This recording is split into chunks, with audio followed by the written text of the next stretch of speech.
Good morning, ladies and gentlemen.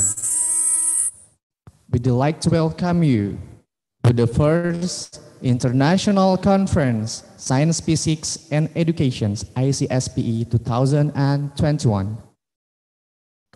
The first International Conference Physics and Education ICSPE with theme Innovation and Creation on Education and Physics Research in COVID-19 Era is a conference organized by Physics Education Department's Faculty of Teacher Training, University of Mataram. This conference is aimed at promoting, developing, and disseminating interdisciplinary research from many different fields of physics. This conference will be carried out on today, 10 September till tomorrow, 11 September 2021 by this teleconference. From universities, institutes, and relevant industries from many different fields of science, physics, and education with scope, theoretical physics, and computation, advanced material and nanotechnology, biophysics and medical physics, nuclear physics, geophysics, astrophysics, instrumental physics, laser and optoelectronics, energy and environment physics are invited to participate, to present the paper, or just as participants. Hosted in Mataram City, the Faculty of Teacher Training and Education University of Mataram has the honor to present you this international conference. This conference is presented by the Committee of Physics Education Department, which has nurtured the virtuous cultures of collective values and the vibrant youth spirits of the Faculty of Teacher Training and Education. It is an honor to me to introduce and welcome the guests at our table. Director of University of Mataram, Professor Dr. Laluhusni SHM will be represented by the Vice Rector of Academic Affairs of University of Mataram, Mr. Agustin S.A. MBA DBA, the Dean of Faculty of Teacher Training and Education, Professor Haji Awahab Jufri MSc.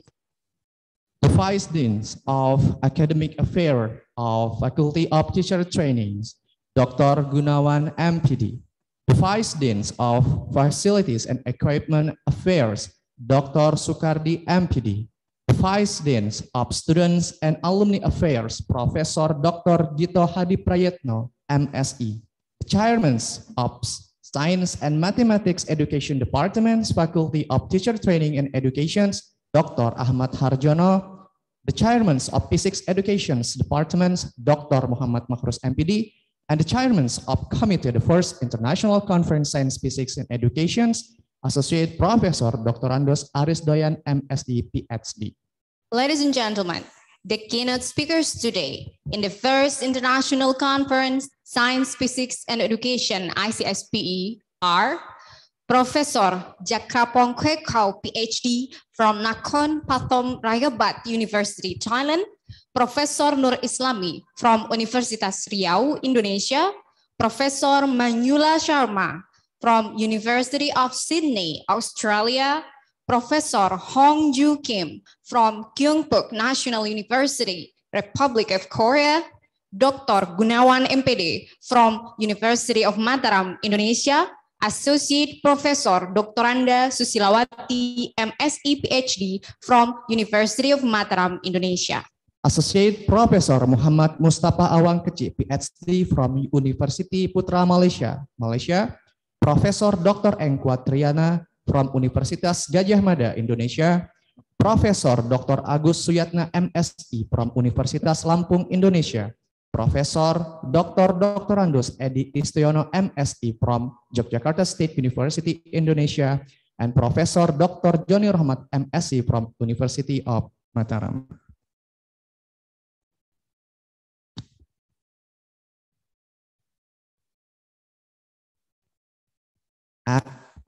Christine Pueblo Abo, PhD from Sultan Kudarat State University, Nazaruddin SSC MSc PhD from University of Jambi, Indonesia.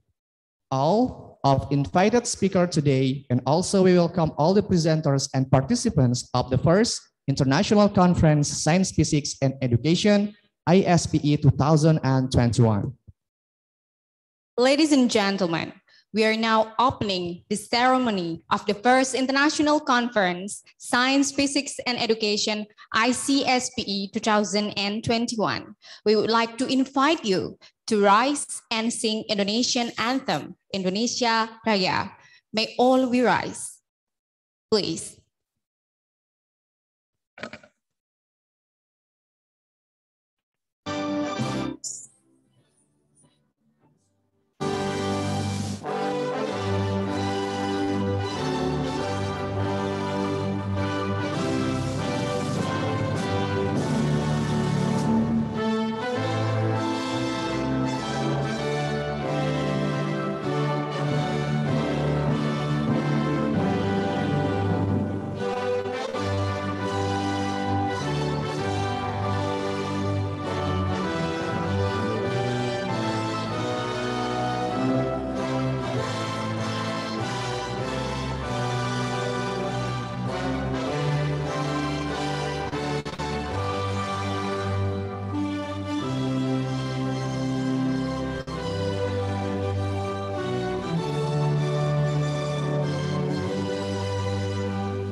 Thank you. Ladies and gentlemen, you may be seated now.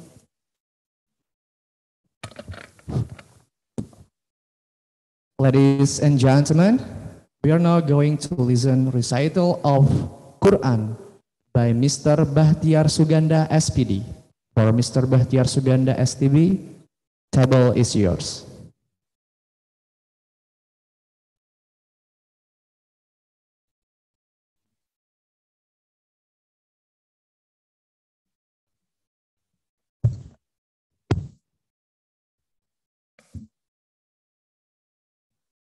Assalamualaikum warahmatullahi wabarakatuh.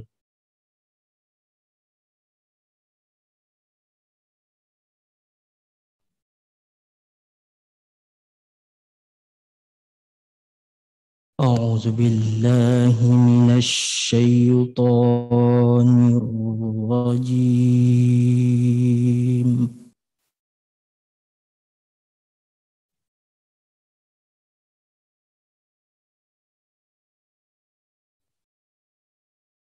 Bismillahirrahmanirrahim.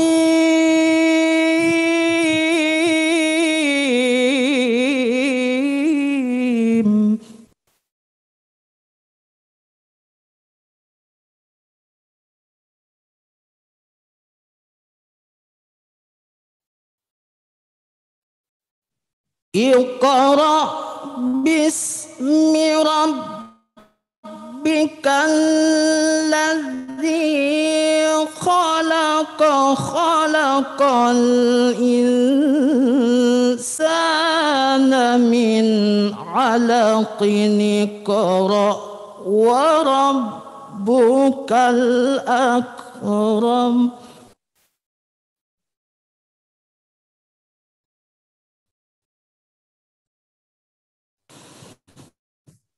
Alladzi 'allama bil qalami 'allamal insana ma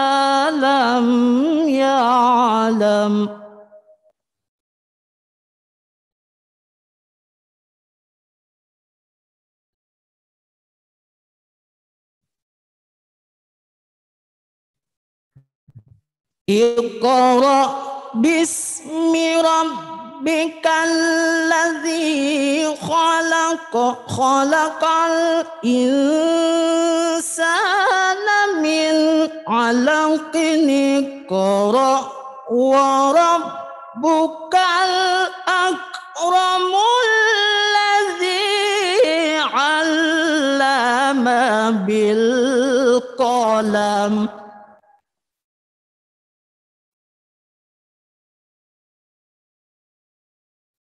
علم الإنسان ما لم يعلم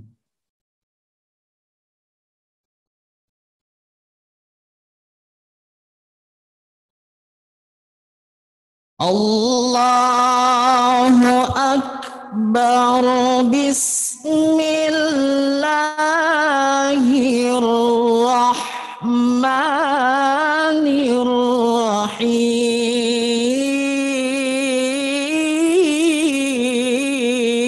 الرحيم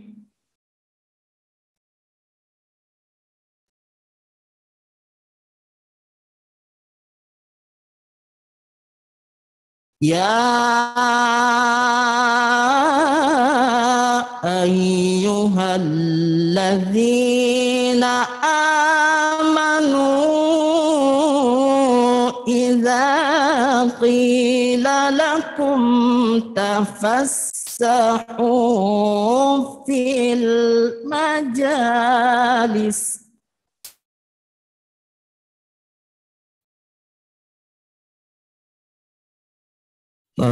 فافسحوا يفسح الله لكم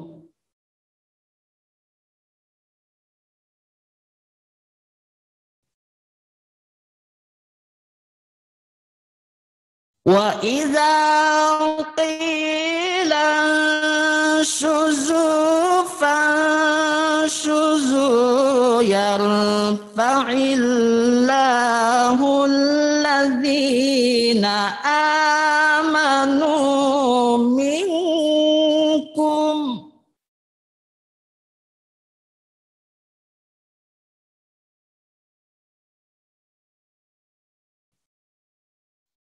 يرفع الله الذين آمنوا منكم والذين أوتوا العلم درجات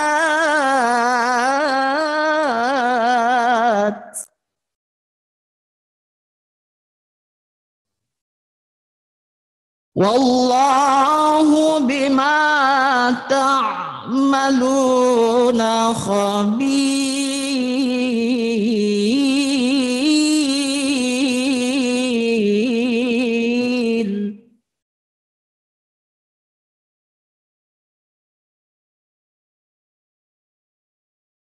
بسم الله الرحمن الرحيم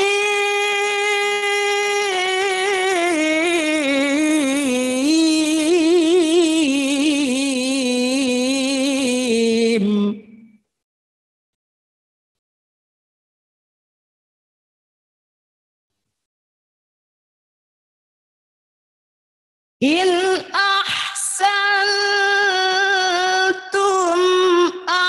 أحسنتم لأنفسكم وإن أسأتم فلها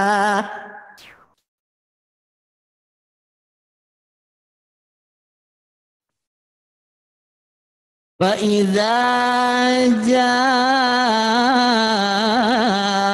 وعد الآخرة ليسوءوا وجوهكم وليدخلوا المسجد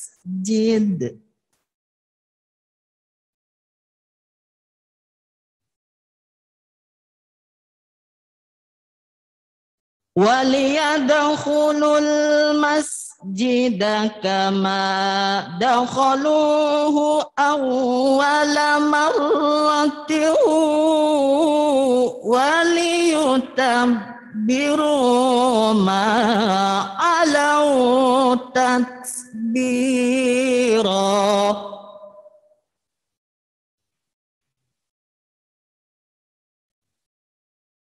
وليدخلوا المسجد كما دخلوه أول مرة وليتبروا ما علوا تتبيرا.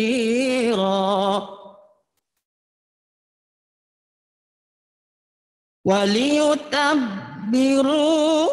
ما علوا تتبيرا. صدق الله العظيم.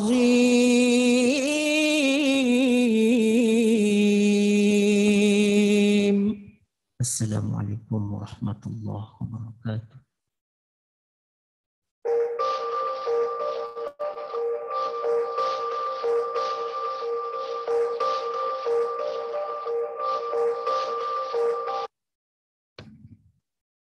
Thank you for Mr. Bahtiar Suganda, SPD. Ladies and gentlemen, before we're going to the next agenda, we're going to give the scarves to the honorable guest in our table today. The compliment of the scarf and souvenir, we would like to invite the Vice Rector of Academic Affairs of University of Mataram, Mr. Agustin SE, MBA, DBA, to come forward.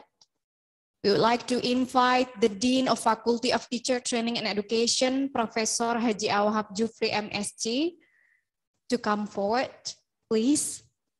The Chairman of Science and Mathematics Education Department, Dr. Ahmad Haryono, come forward. The Chairman of Physics Education Study Program, Dr. Muhammad Mahrus, MPD. The three keynote speakers that attend here, we would like to invite to come forward to Dr. Gunawan, MPD, Associate Professor Dr. Anda Susilawati, MSc, PhD, and the keynote speaker and also the Chairman of PSE West Nusa Tenggara Branch, Professor Dr. Joni Rohmat, MSc, to come forward, please. And we would like to invite the Chairman of Committee, Associate Professor Dr. Andes Aris Doyan, MSc, PhD, to give the scarf. The first one will be given to the Vice Rector of Academic Affairs of University of Mataram, Mr. Agustin SE, MBA, TBA.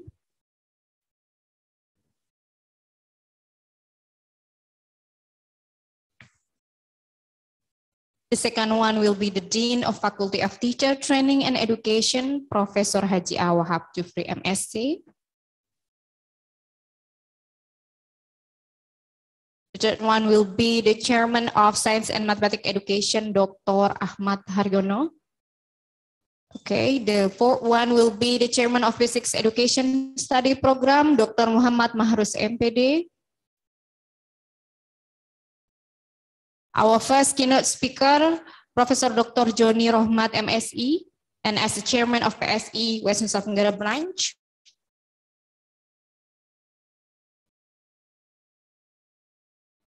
Second one will be the keynote speaker, Mr. Dr. Gunawan, MPD. Our keynote speaker, Associate Professor Dr. Anda Susilawati, MSc, PhD.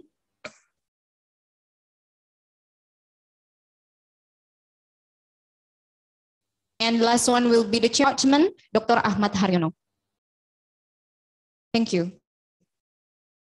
We would like to invite the Chairman of Science and Mathematics Education to give the scarf to the chairman of committee, please.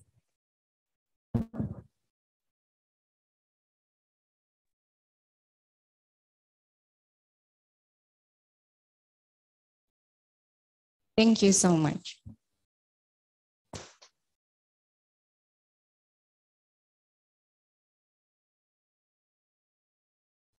We'd like to ask you to take a photo, please.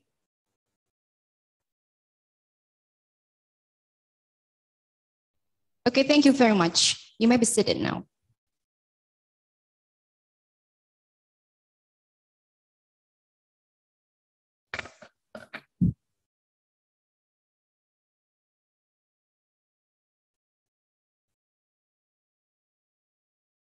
Ladies and gentlemen, now we are going to listen to the welcoming speech will be delivered by the technical committee, chairmen of the first international conference, Science, Physics, and Education. Ladies and gentlemen, please welcome Associate Professor Dr. Aris Doyan, MSc, PhD.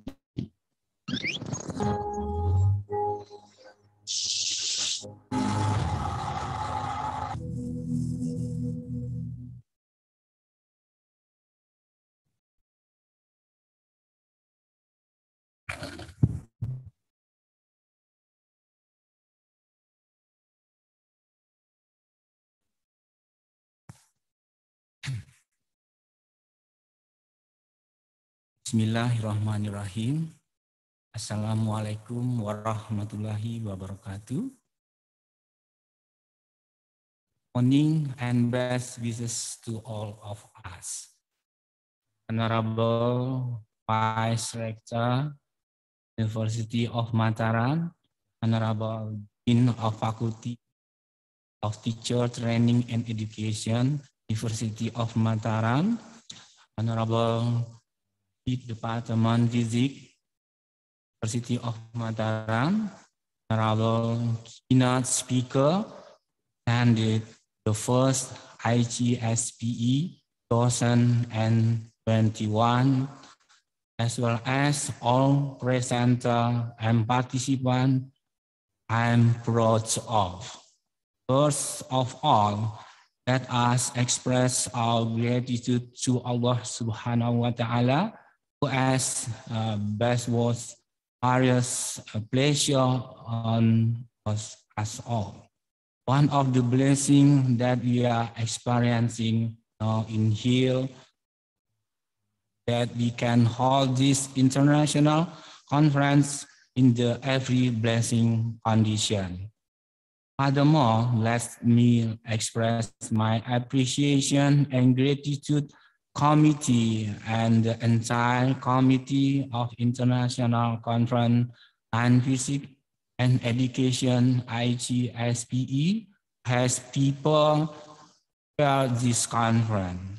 This year, ICSPE was attended by 92 presenters, 11 invited speakers, and 13 keynote speakers from more than 25 institutions or higher education institutions from 6 countries.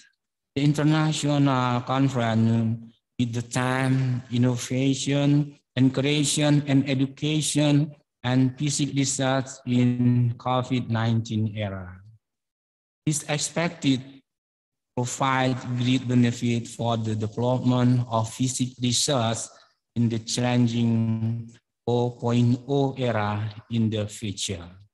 Finally, I would like to thank all presenters and participants in the first ICSPE 2021 with the hope that it will provide great motivation for us, especially those who are always involved in theoretical and applied physics research, physics education research, and learning and the application of physics in our life.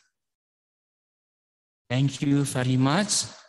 Assalamualaikum warahmatullahi wabarakatuh.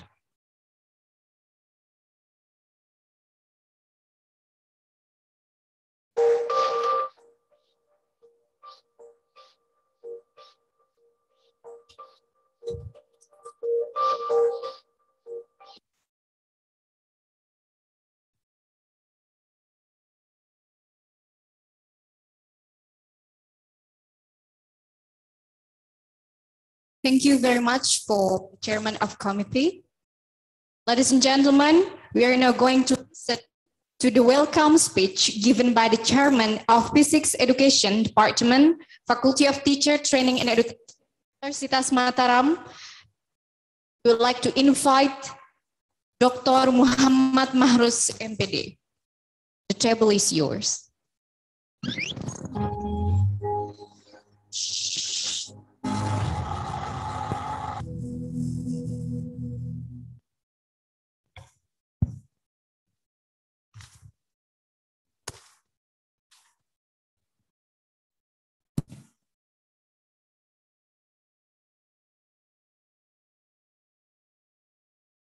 Bismillahirrahmanirrahim. Assalamualaikum warahmatullahi wabarakatuh. Morning and best wishes to all of us. The Honorable Vice Rector for Academic University of Mataram, the Honorable Dean of Faculty of Teaching and Education, University of Mataram, Honorable keynote speakers attended the first ICSPE 2021 and all presenters and participants I am proud of. First of all, let us express our gratitude to Allah Subhanahu wa Ta'ala who has bestowed various blessings on us all. Furthermore, allow me to express my appreciation and gratitude to the men of the committee and the entire committee of First International Conference Science, Physics and Education, ICSPE, have prepared this conference well.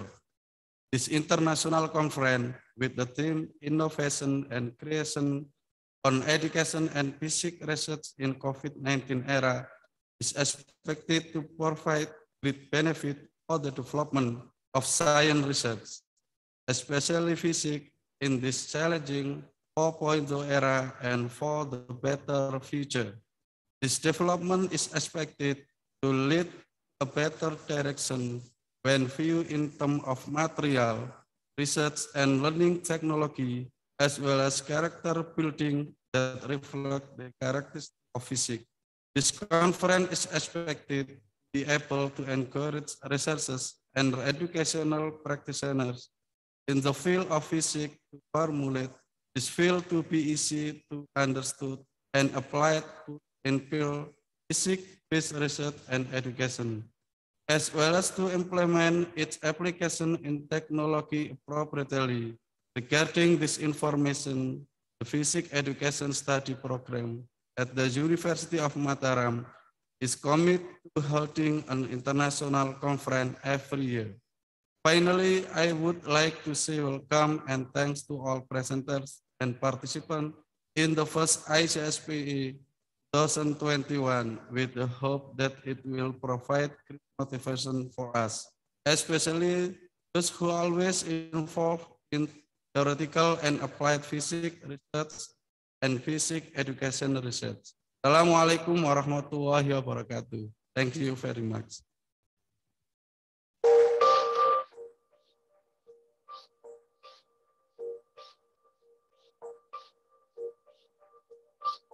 Thank you for Mr. Dr. Muhammad Mahrus, MPD. Ladies and gentlemen, now we are going to listen to the welcoming speech given by the Dean of Faculty of Teacher Training and Education. Ladies and gentlemen, please welcome Professor Awahab Jufri, MSc.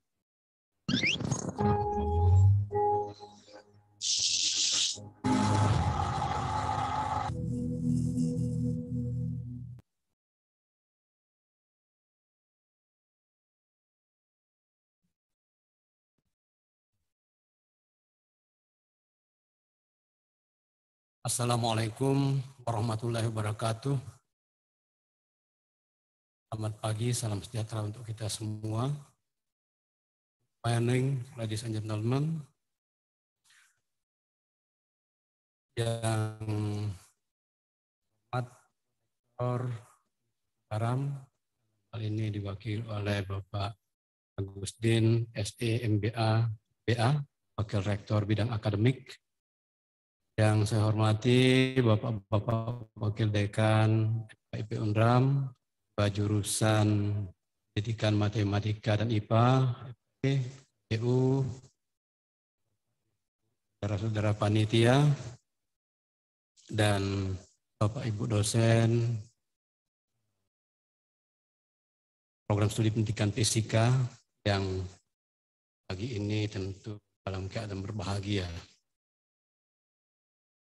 Ladies and gentlemen, Alhamdulillah, this morning we can meet in this place, the Jayakarta Hotel of Lombok Island, West Nusa Tenggara, and in the rooms of Zoom meeting, which is the very valuable invention, especially during this pandemic COVID-19. Our honorable keynote speakers and distinguished guests, Professor Jakrapong Kaikau, PhD from Nakhon Pathom Rajabhat University, Thailand, Professor Nur Islami, PhD, University Riau, Indonesia, Professor Manjula Sharma from the University of Sydney, Australia, Professor Hong Ju Kim from the Kyung Fook National University, Republic of Korea, Mr. Nazaruddin SSI, MSI, PhD from the University of Jambi, Indonesia, Associate Professor Muhammad Mustafa Awang Kecik, PhD from the University Putra, Malaysia, Professor Dr. Ing Kuat Triatna from Universitas Gadjah Mada, Indonesia, Profesor Dr. Agus Suyatna, MSI, University of Lampung, Indonesia, Profesor Dr. Andes Edi Istiono, MSI, Yogyakarta State University, Indonesia, Profesor Dr. Joni Rahmat, MSI, from the University of Mataram, Indonesia, Christine Peblo Ebu, PhD, from Sultan Kudarat State University, the Philippines, and Dr. Gunawan MPD from the University of Mataram, Indonesia, and all our invited speakers will be willing to share their research expertise and knowledge all of us.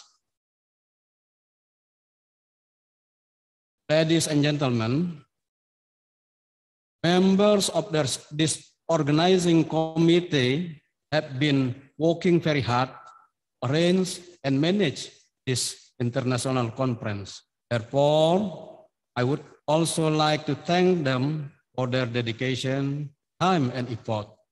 On behalf of the organizing committee, it gives me a great pleasure and honors welcome you to the first International Conference, Science, Physics and Education, or ICSPE, which organized by the Department of Physics and Education of the Faculty of Teacher Training and Education, University of Mataram. Hopefully, the conference will be provide an international forum for sharing knowledge, research expertise, forming a network protection, collaboration, and networking on the various fields of science, technology, and physics education. We hope that the conference will grow our spirit for generating high-quality research that might give more experiences for our society and humanity in the world. And finally, thank you very much for your presence and participation in this international conference, and you are all the very important part of this, the successful of this conference. Thank you. Assalamualaikum warahmatullahi wabarakatuh.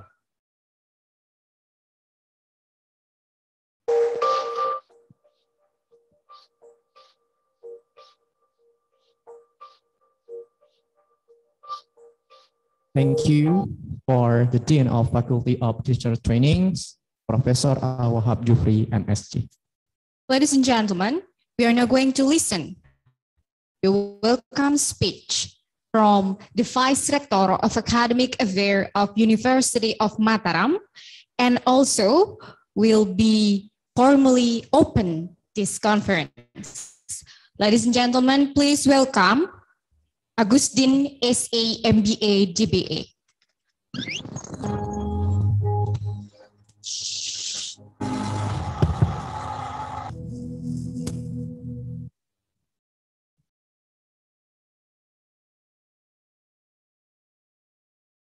Bismillahirrahmanirrahim. Honorable Dean and Vice Dean, Faculty of Teacher Training and Education, Mataram, all honorable keynote speakers from 5 different countries,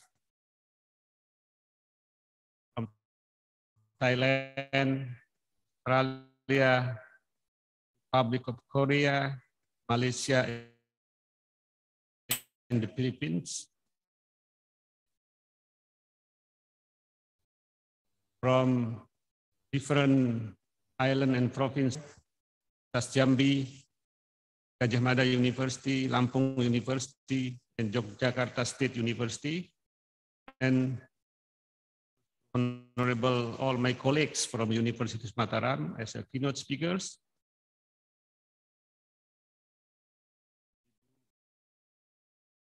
Associate Professor Dr. Susilawati, Dr. Juni Rahmat, and Nawan. Ladies and gentlemen, Assalamualaikum warahmatullahi wabarakatuh. Morning. First of all, let us thank Allah, the God Almighty, for blessing and guiding us to the right path and for granting all means and opportunities to gather here to attend this very meaningful occasion. On behalf of University of Mataram, I am the Vice Rector for Academic Affairs, representing the university. I'd like to welcome you to the first international conference on Science Physics Education's ICSPE 2021, which is organized by the Department of Physics Education, Faculty of Teachers Training and Education, University of Mataram. The conference theme is Innovation and Creation on Education and Physics Research in COVID-19 Pandemic Era. It's a great honor for me, for University of Mataram, become a host of this conference where international scholars present, deliver, and share their research, even though this event is conducted virtually due to COVID-19 pandemic. Ladies and gentlemen, University of Mataram was established in 1962. Currently, the university has 9 faculties, one of which is the Faculty of Teachers Training and Education. And the total number of study program is 63, starting from the vocational study program to the doctoral program. The number of students is more than 30,000, which come from almost all provinces in Indonesia and 5 overseas countries such as South Korea, Palestine, Turkey, Ukraine, and Australia. The Faculty of Teachers Training and Education continues to grow, contribute to the community. And the university has also always support and pursue various activities to all academics, produce, research, publication, and innovations. Therefore, this conference is very meaningful and relevant to be held.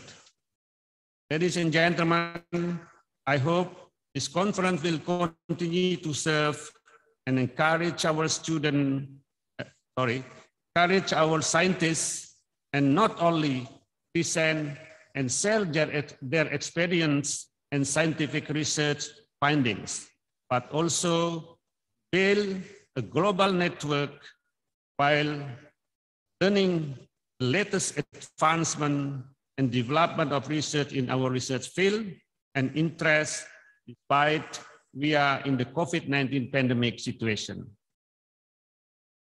All presenters and participants in this conference, I wish you all the best.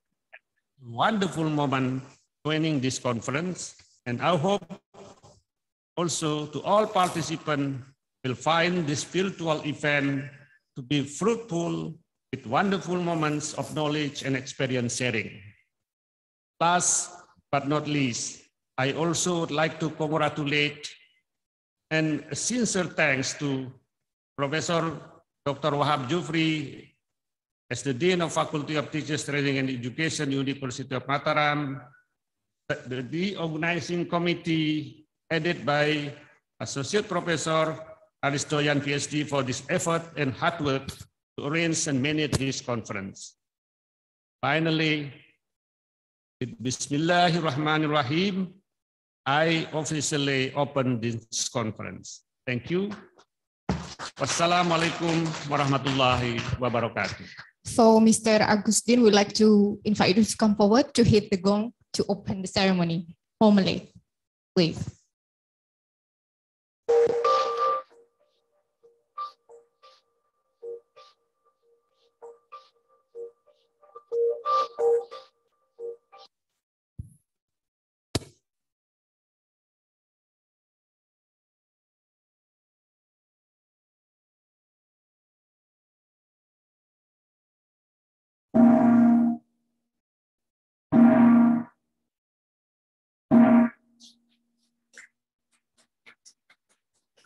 Thank you so much. You may be seated.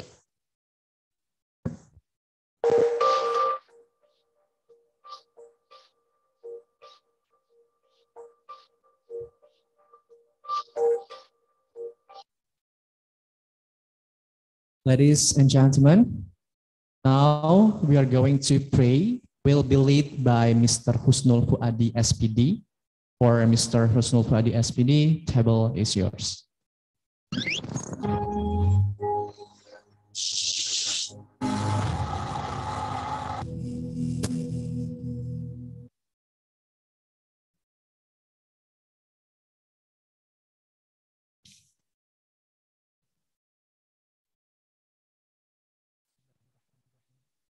Assalamualaikum warahmatullahi wabarakatuh.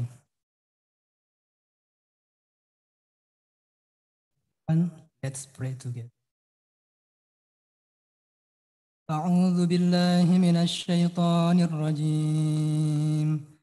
بسم الله الرحمن الرحيم. الحمد لله رب العالمين. الحمد لله الذي بنعمته تتم الصالحات، مجيب الدعوات، رفيع الدرجات، وهو الذي يقبل توبة عن عباده ويعفو عن السيئات، رافع السماوات ومنزل الآيات، إلهنا وخالقنا ورازقنا رب السواق. اللهم صل وسلم وبارك على سيدنا محمد. اللهم صل وسلم وبارك على سيدنا محمد. افتح باب رحمة الله عدد ما في علم الله، صلاة وسلاما دائمين بدوام ملك الله رب العالمين. اللهم ارزقنا علما نافعا، رزقا حلالا طيبا، وعملا متقبلا. اللهم اجعل جمعنا هذا جمعا مباركا مرحوما، تفرقنا تفرقا مباركا حسنا مأسوما. اللهم أحسن عاقبتنا في الأمور كلها، وأجرنا من خزي الدنيا وعذاب الآخرة. اللهم اقسم لنا من خشيتك ما تحول به بيننا وبين معصيتك، ومن طاعتك ما تبلغنا بها جنتك، ومن اليقين ما تهون به علينا مصائب الدنيا ومتعنا بأسماعنا وأبصارنا وقوتنا ما أحييتنا واجعله الوارث منا واجعل ثأرنا على من ظلمنا وانصرنا على من عادانا ولا تجعل مصيبتنا في ديننا ولا تجعل الدنيا أكبر همنا ولا مبلغ علمنا ولا تسلط علينا من لا يرحمنا اللهم لا تدع لنا ذنبا إلا غفرته ولا هما إلا فرجته ولا دينا إلا قضيته ولا حاجة من حوائج الدنيا والآخرة إلا قضيتها يا أرحم الراحمين ربنا تقبل منا إنك أنت السميع العليم وتب علينا إنك أنت التواب الرحيم ربنا آتنا في الدنيا حسنة وفي الآخرة حسنة وقنا عذاب النار الله على نبينا محمد وعلى آله وأصحابه الأخيار وسلم تسليما كثيرا والحمد لله رب العالمين السلام عليكم ورحمة الله وبركاته.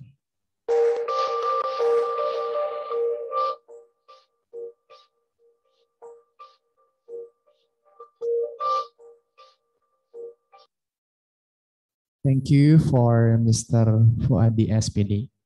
Ladies and gentlemen, before we are going to move to the next agenda, one more, I would like to invite the Vice Rectors of University of Mataram, the Dean of Faculty of Teacher Training and Education, the chairmen of Physics Education Departments of Faculty of Teacher Training and Education, and also the chairmen of International Conference Science, Physics and Education to come forward again to take pictures together.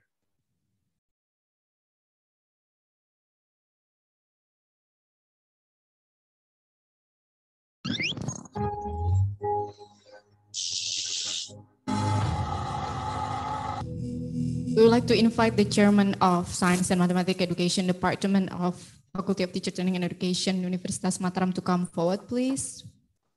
Dr. Ahmad Haryono.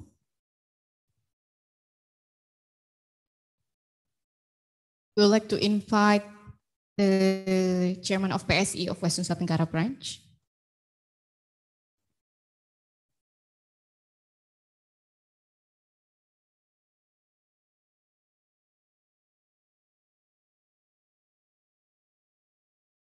We would like to invite the three of the Vice Dean of Faculty of Teacher Training and Education, Dr. Gunawan MPD,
Coordinator, the Chairman of Faculty of Teacher, the Dean of Faculty of Teacher Training and Education, the Chairman of Physics Education Study Program, and the Chairman of this committee. I'd like to ask you to leave the place. Thank you very much.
dulu untuk memilih dan kuliah di FKIP Universitas Mataram. Kami, Dekanat FKIP Universitas Mataram, berkomitmen membangun budaya mutu, meningkatkan kualitas pendidikan dengan semboyan FKIP mendidik dan mencerdaskan. Kami percaya mimpi yang besar berawal dari langkah yang besar. Dan kami siap menuntun langkahmu.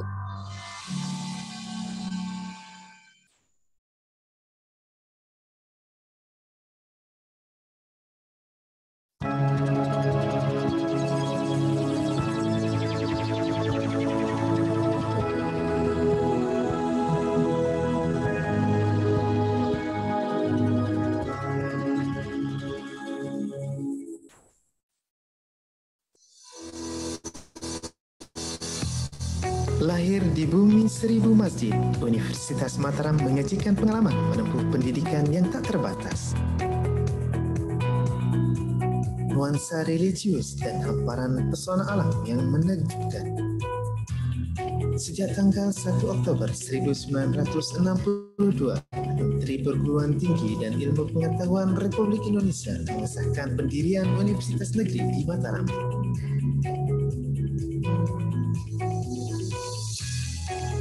Hadir sebagai solusi pengembangan sumber daya manusia yang berintelektualitas tinggi di Nusa Tenggara Barat, Universitas Mataram selalu berkembang dari masa ke masa.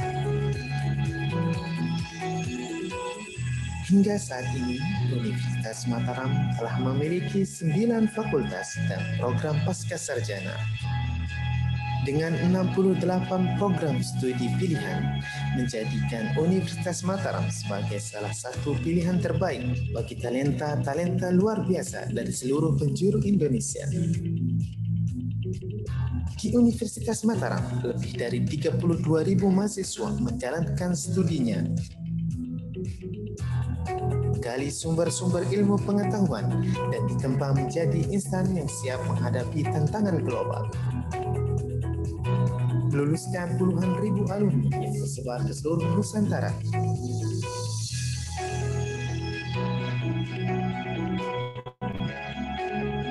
Universitas Mataram turut berkontribusi dalam berbagai sektor pembangunan di Indonesia. Untuk mendukung pengembangan ilmu pengetahuan dan penelitian, Universitas Mataram telah membangun berbagai fasilitas penunjang yang terstandarisasi.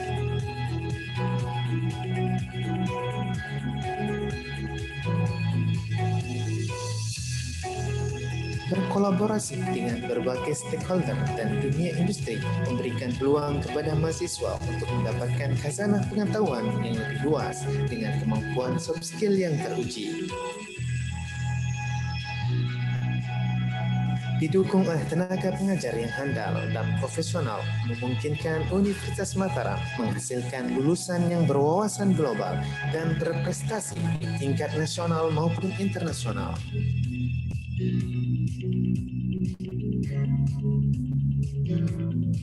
Universitas Mataram juga mengajarkan untuk selalu berbagi, saling merangkul satu sama lain untuk menumbuhkan rasa saling memiliki. Dan kini saatnya menjadi bagian dari Universitas Mataram.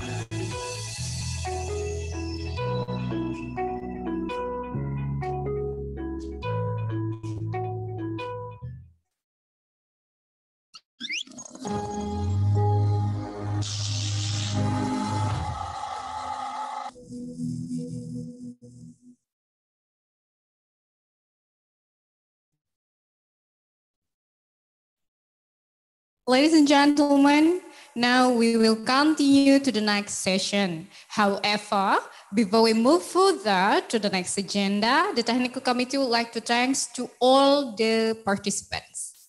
Thank you. We are now continuing our meeting to the next agenda.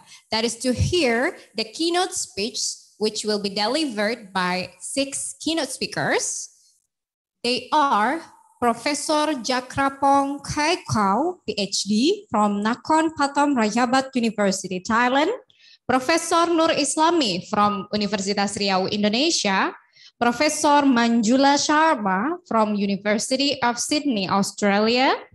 Professor Hong Jo Kim from Gyeongbok National University, Republic of Korea, Dr. Gunawan MPD from University of Mataram, Indonesia, and Associate Professor Dr. Randa Susilawati, MSc PhD from University of Mataram, Indonesia, and will be moderated by Iwayan Sudiarta, PhD, and Mr. Zuhdi, MT.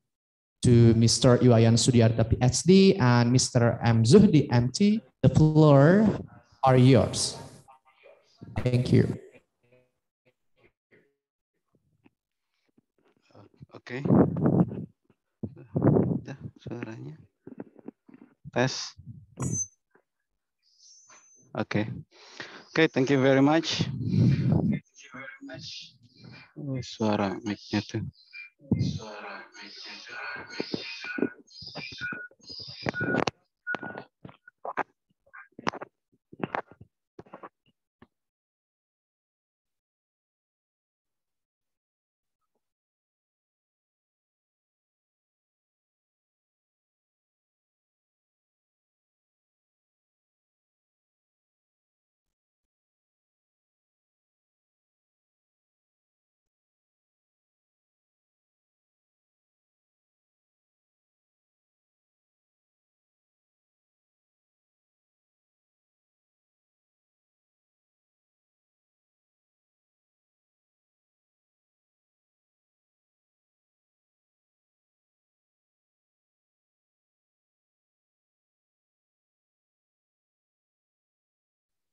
Yes.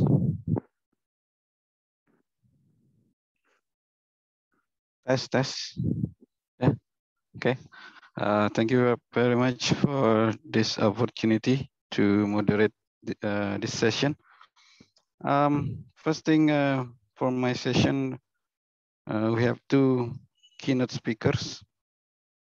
One is Professor Jakapong Kaikau, PhD.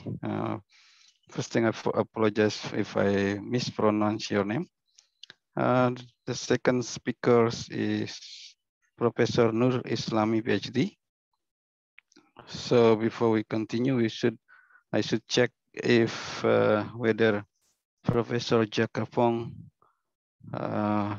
present in this Zoom. Okay, please let us know.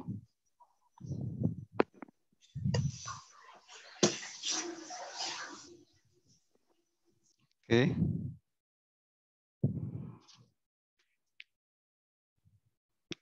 How about Professor Nur Islami? Are yes, you present? I am present. Okay. Mana?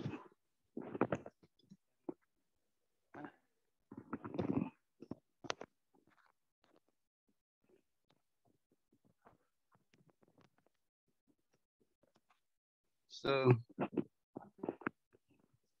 to make our time effective, we should, because Professor Jakapong, we need to wait for Professor Jakapong to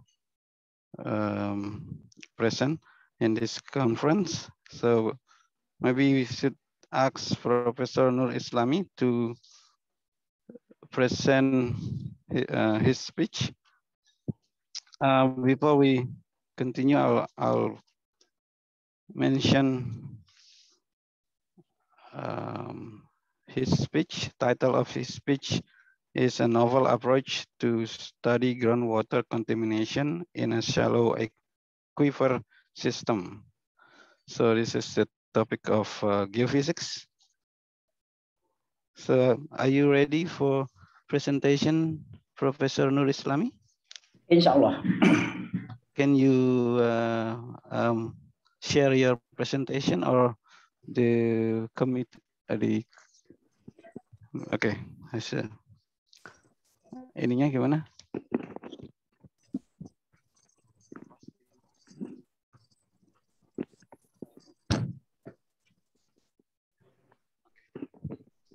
Okay, you can start share your screen and then start your presentation. And you have 20 minutes for your presentation. And then we have 20 minutes later after Professor Jakapong to have the discussion. Okay, thank you. You can start.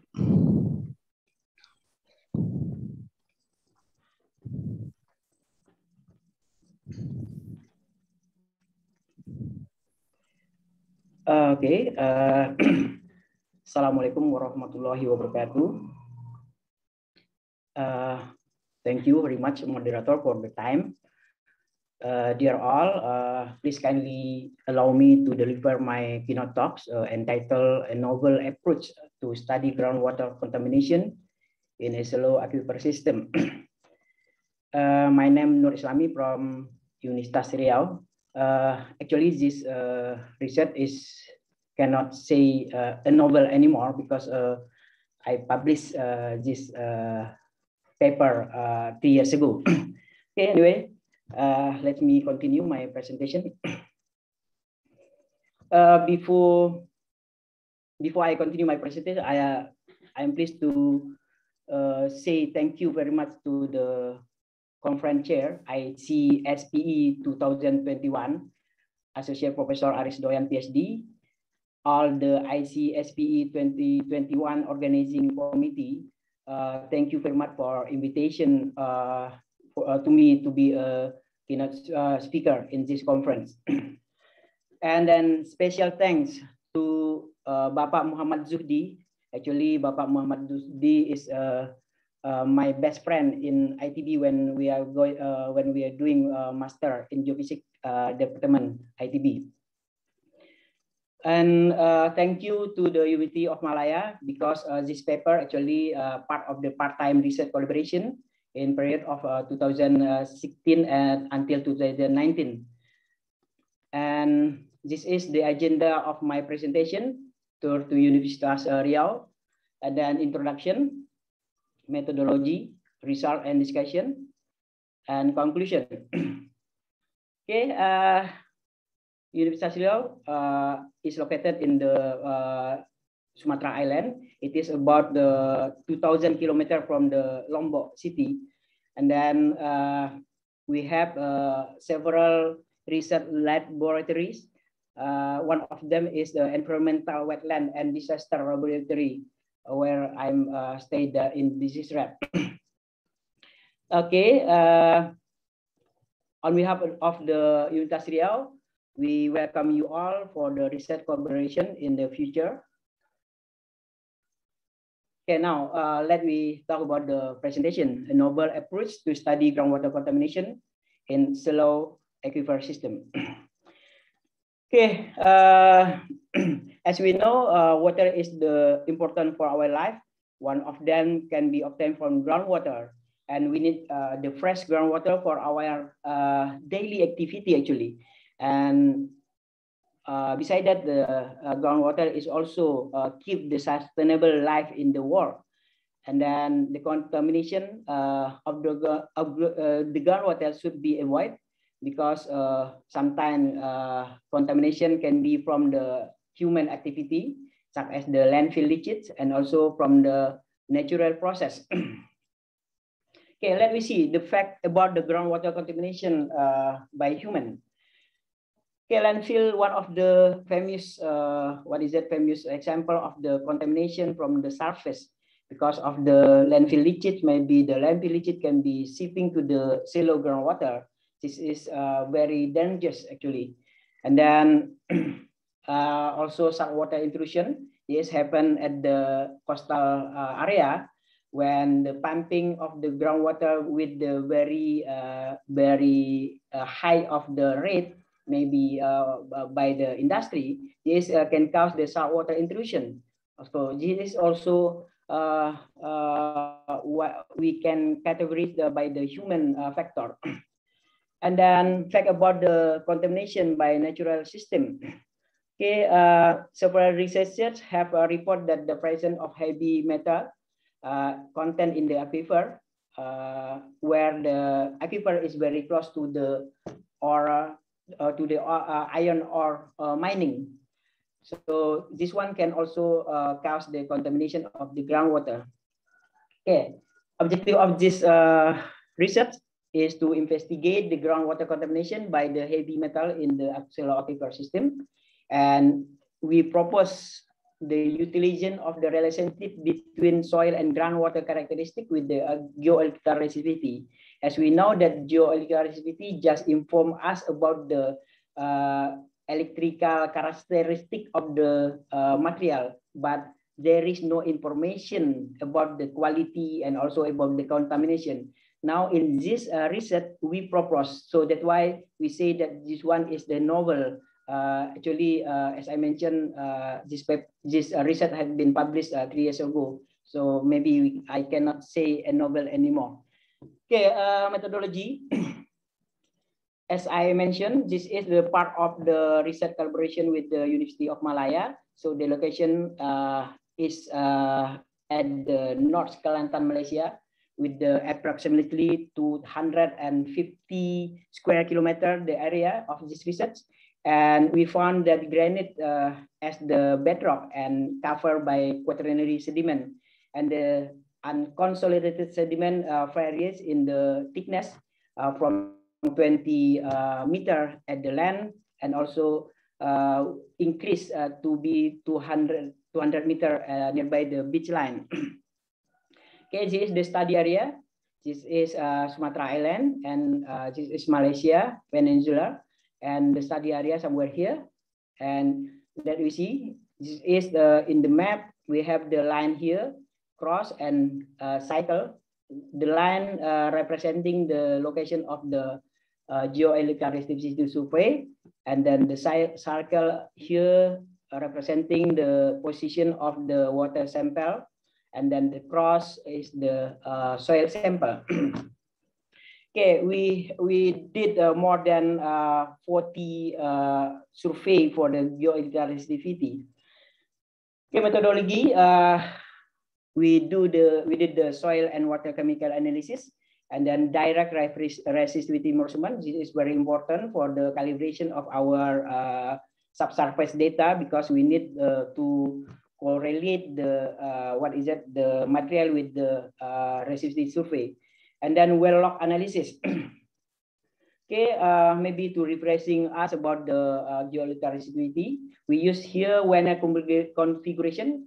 Why Werner? Because Werner configuration has the highest signal if we compare than other configurations such as Cambridge and so on. And then anyway, all the the geophysical method has the limitation. For example, geoelectrical resistivity, when we do for the 2D collecting data, that means the coverage of the data somewhere like this. This is the data point where we got. And then, for example, we obtain the data with the 5 meter electron spacing. So that means the data point will be somewhere here. This is for the A 40 meter and then so on. And the problem here, let me see. Here the gamma ray is the borehole logging data, telling us about the alteration of the shale, clay, and then fine sand, medium sand, coarse sand, and also telling us about the another rock characteristic. So from the gamma ray data, we can see maybe we have the clay here. So this clay cannot be detected because this clay is in between the data point here. So this is, as I mentioned, a limitation of the geoelectrical resistivity survey. And also the another limitation, when we have the 2 layer like this, and it can be distinguished if the resistivity value for both layer is not too contrast. So although the data is data point at this layer. Okay. Direct resistivity measurement. For the small electrode spacing, so for the direct resistivity measurement, we put the small electrode spacing, and the target is actually we want to know the true resistivity value because the Telford say that with the small electron spacing, and then we can assume that the material is homogeneous. So that's why the apparent resistivity will be the true resistivity here. And then geological way, we use the EBM thermometer SAS 4000. Is a 4-wheel cable. 1-wheel cable will have the 100 meter length. So that means the total length here about 400 meters. And we use the ICP and IC for the physical and chemical water and soil analysis. Here, geophysical logging, we use gamma ray. So we run the gamma ray to know what exactly the layer in the subsurface. Okay, result. Okay, this is water sample analysis. Actually, this data is very cloudy. Maybe you cannot see here. Even you, I also cannot see the data. But anyway, what I want trying to mention here, actually, all the data has the content of the chloride, nitrate, sulfate, Fe, and so on. All the chemical is healthy to consume by human. Except this yellow. This yellow current is not healthy for the human because it is very dangerous. As the WHO said that Fe concentration in groundwater in the water should be less than 0.3 milligram per liter for the safe for the human consumption. For this case, we have the more than 12 milligram per liter.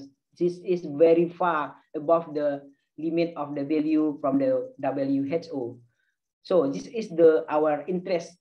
Why some area have the low and high Fe and Al concentration. This is our interest. So now let me talk about the selected geological resistivity model. What we have done here. Okay, this is in this model, in this 2D model, we can see actually this one is 100 meter total length of the data acquisition, and here representing the depth, and here representing the location of the electrode. And what we see here, sorry, this resistivity is actually obtained from this location, and we can see. The interesting zone is somewhere here. This is the blue and the red one. And we don't know exactly what it is. Maybe we can interpret it, but we don't know to be what is that confusing. So that's why we have to do another method. Here, we don't know what is it. And also we don't know what is it. And because of this resistivity model have been run 20 meters from the well, so that's why we run the the gamma ray at the well, and we obtain that here. This is gamma ray from this well, only 20 meters from this resistivity, and here we can see alternating of the clay, fine sand, coarse sand, and also we have the granite bedrock here. So that means this must be aquifer because we have the sand in this depth. So that means this one is aquifer because we have the coarse sand and medium sand here. And how about this? This is must be granite because at that depth we have the granite here. Information from the gamma ray. We have the granite here, so we can see. So that means this information can we use to the another interpretation of the more than 40 geological resistivity model. For this is the another selected data. So we can interpret now. This is aquifer. This is granite. This is aquifer. But the problem here, why the aquifer have the difference the different resistivity value? This is we have the relative low, maybe around 5 ohm meter. But here we have the, let's say around 60 or 70 ohm meter. But anyway, this one is also aquifer. This one aquifer because we check it from the well. So now this is the another one, aquifer. This is aquifer. We have the two aquifer here, shallow aquifer and also deeper aquifer. And this is one aquifer. This is granite, a granite aquifer. And we have the granite here. So that means the value is relatively high. So that means the granite is more compact. Maybe at the previous one, the granite is weathered by the another. And then let me see the last selected model. Here we have the aquifer, but the residual value around 60 or 70 meter. So we were to prove what actually caused that the low hair resistivity here. This is the resistivity about 5 meter. As we know that when we are doing the geological resistivity, first way when you have the 5 meter, the value maybe can be correlated to the saltwater intrusion. But however, there is no data that confirm that the area content of the saltwater intrusion, because from the chloride content, all the chloride content is very low.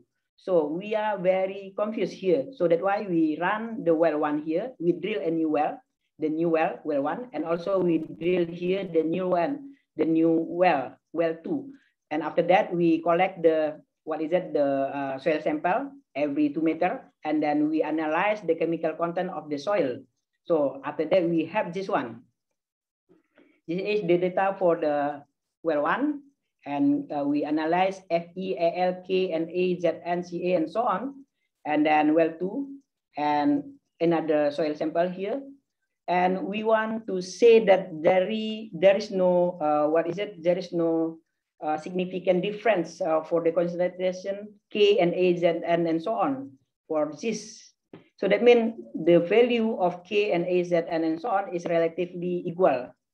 Now, the difference is only at the concentration of Fe, Al, Fe and Al for the well 1 and well 2. We can see the difference is the gap is very different. So let we refresh where exactly the well 1 and where exactly well 2. We refresh. Okay, we call back. This is well 1. So that means well 1 we conducted at the low resistivity zone, and then well 2 we conducted at the moderate resistivity zone. Now let we compare it, the chemical content of the Fe and Al. This is well 1. So you can see the Fe concentration is around 50 or 60 milligram per kilogram. However, for the well 2, less than 10,000 milligram per kilogram, the content of the Fe. And also we can compare for the Al. So that means Al and Fe for the well 1 is relatively higher if we compare them with well 2. Okay, this is the fact that what I mean, when we see the two anomaly, maybe we can compare it, and this is the comparison. And now let we see the Fe and Al in soil and water. Okay, concentration of Al in soil, and we compare the we plot with the scatter plot with the concentration Fe in soil. So that means if we can see here the increasing of the Fe in Al, Al in soil will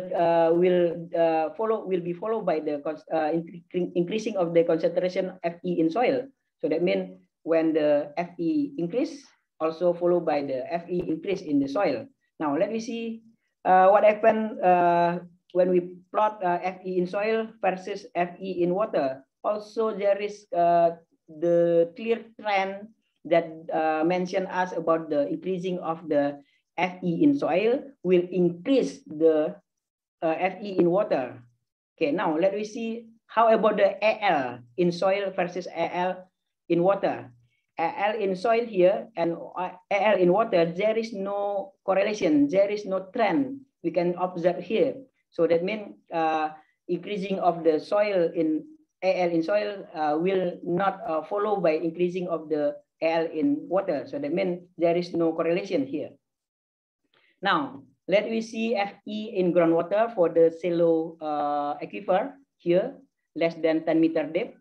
the concentration of Fe is relatively higher somewhere here.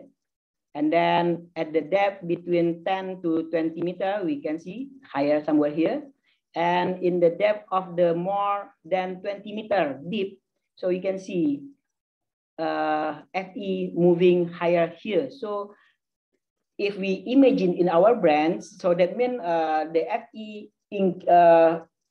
initially the Fe relatively higher at the south part, and then moving toward to the east, to the north. So you can see here, increase higher here and increase, the concentration also higher at this location and increase to the northward. Okay, conclusion. So as we see here, so we can predict and trace where exactly the Fe concentration in the groundwater using the mapping of the 2D dimension of the geolitharicity data. Here we see that the 10 meter above mean sea level, this is the depth slice of the geolitharicity model. And this one is for 10 meter below the mean sea level. This is 20 meter below the mean sea level. So you can see here at the north, at the south, we have relatively high Fe at the north, at the south of the study area, and at the depth -10, it moved toward to the northeast, to the north, and then at this depth we cannot see anymore the Fe concentration in the groundwater. It is also proved by the chemical analysis of the groundwater. Okay, I think that's all from me. Thank you very much. Okay, thank you for nice presentation from Professor Nur Islami.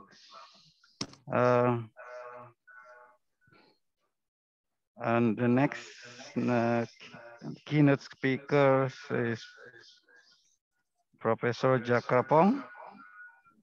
Are you present?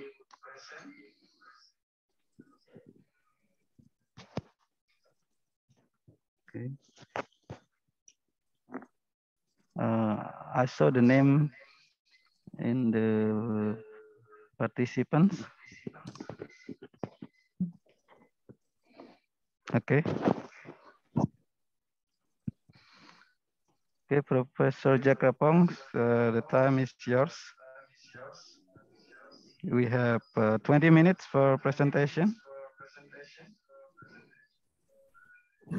Hello, good morning, everyone. I am Jakrapong from Thailand, but I think I was confusing for time difference between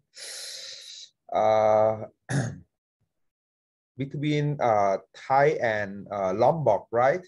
So I am late. Very sorry about that for all participants.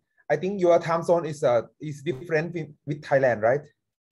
This is my confusing because I was many times in Java Island and Sumatra, but Lombok is never been there. That means I was not realized that the time zone is different 1 hour. So in Thailand it's 9 o'clock now. What time in Lombok now? 10? Mr. Moderator? Hello? Yes, 10. Oh, yes, 10 yeah, sorry, that yeah. means I am confusing. Very sorry about that. Very sorry about that's that. Okay.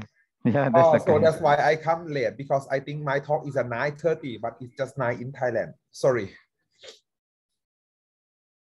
Because I also realized that Thai and Indonesia is the same time zone, but not for Lombok. Sorry.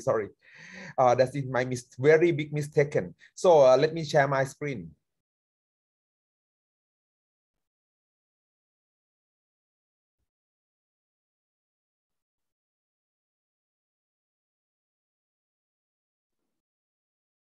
So this is my talk today.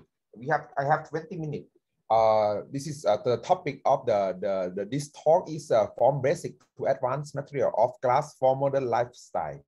So this is reviewed and overview talk about glass material and some research issue in my laboratory in Thailand. I am Jakrapong. Let me introduce myself. I am Jakrapong Kaew Khao from Nakhon Pathom Ratchapat University.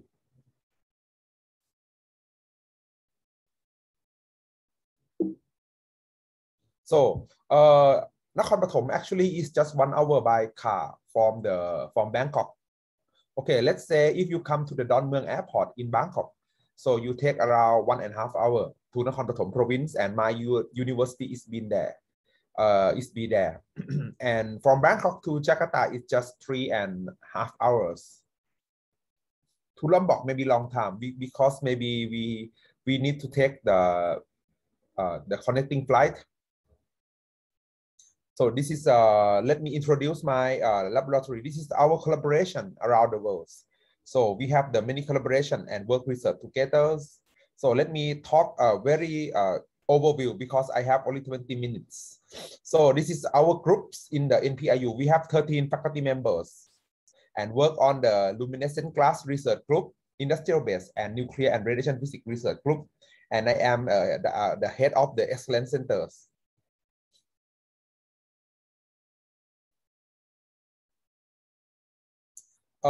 This is our team. We have 1 visiting researcher, 1 postdoctoral, 1 researcher, 11 PhD students, 2 international, and 6 students now. One of our PhD students is also come from Indonesia. She came from Medan State University. She graduated bachelor degree from Medan State University, and now she is my PhD student in the NPIU. So from until now, we produce 21 PhD and 9 master degree physics. And this is our instrument in our group. So you can see we have the many class furnace,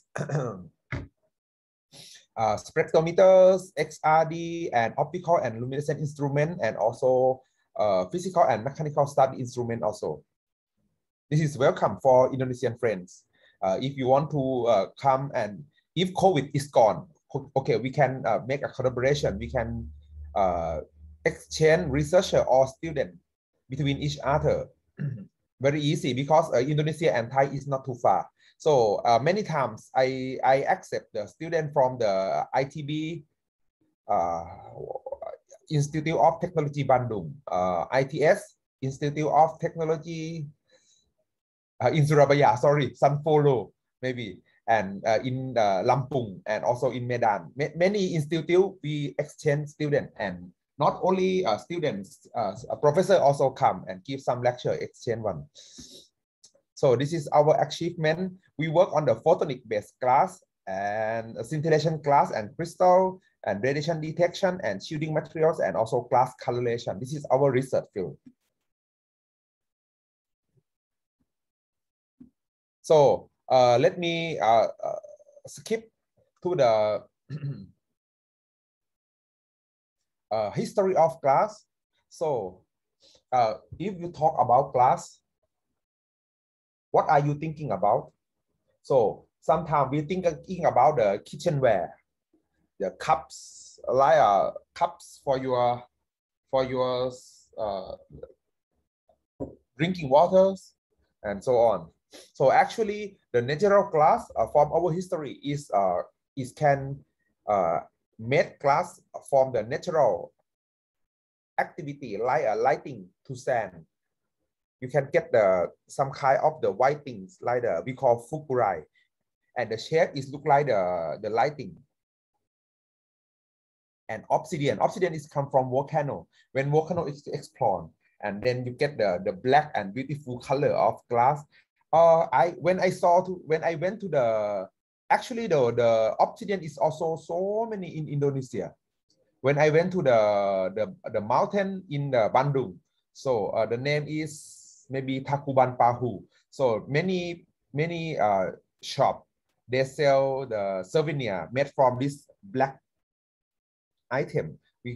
Actually this is a black thing. This is obsidian. It's a kind of glass from volcano.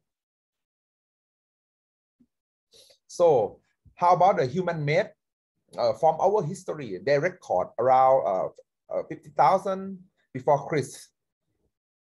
The Egyptians people, they also making a glass. Next is a Roman, and in the 16th century, you can see the many stained glass window in the Christ church. Also beautiful things. This is not color paintings. This is a color in the glass. So very beautiful.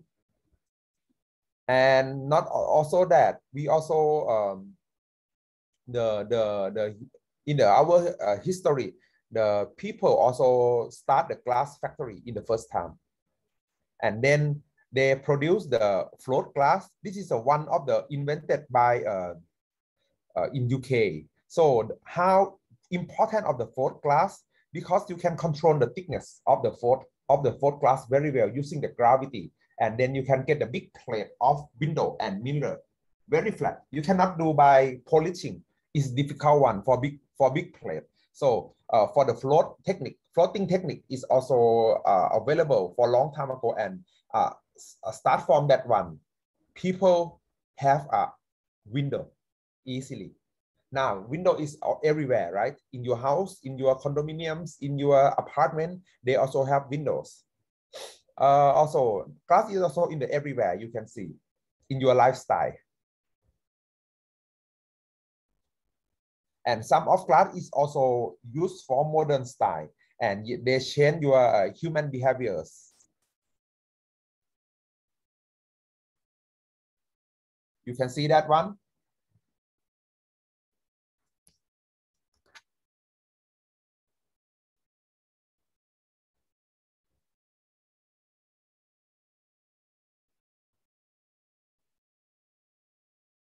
The long time ago, people talk each other in the coffee shop. Now they use the mobile phone.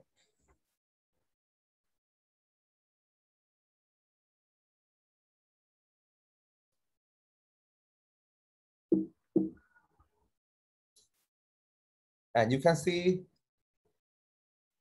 your smartphone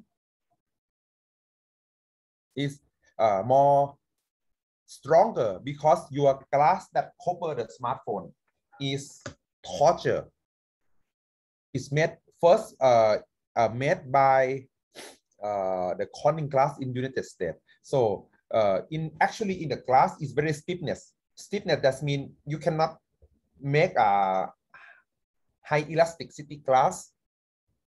If you put the force to glass, it's easy to crack, but this can make a curved glass like this because it's more elasticity. That's why your smartphone is also very available now and very easy to friendly to use now. And when you do a smartphone falling down to the ground, it's difficult to broken because you have this kind of glass now. Internet also. When I was very young, let's say 20 years ago, we used a kind of the modem like this and use the copper wire. The internet is very slow. Now, everyone, especially in the COVID area, everyone use the your online class, take an online class. This is my son, and he also enjoy the online class every day. Because you have the fiber optics, which made from glass also. This is also important of the glass one. And when you send a signal very long distance, how you can amplify the signal? Because sometimes the light signal is also dropped. You need to fabricate the fiber optic, doping the erbium ion, and you can call this one is an optical amplifier. Can amplify the light signal by excitation of the laser in appropriate wavelength. This is also modern, important for modern style of the modern lifestyle of the people because you have the glass materials. Not only that, this is simple one. When 30 years ago, you don't have when your glass is broken, you can see like this, the left picture, but now you can see like this because it's more safety. We call tempered glass. This glass is also treat by chemical or some heat treatment by pressure, and then glass will be cracked in a small piece of like the right picture. When glass is cracked like broken, like is a small piece, it's not dangerous. But it's a big piece like this, is very dangerous, very dangerous. They can cut your body. You can see this is tempered glass. Now it's also a standard one to install in your car. Every car also the side window and back window is also tempered glass, but not for the front window, because in the front window they call the laminate glass. Laminate glass is mean the two piece of the tempered glass put together, sandwich, like the sandwich style, and inside they put some polymer to interlayers, and then that means the laminate glass, you have the two glass put together, and difficult to crack like the front window of the car.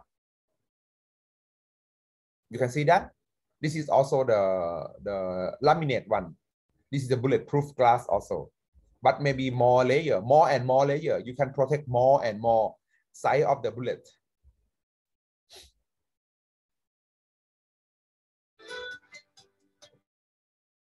You can see this picture.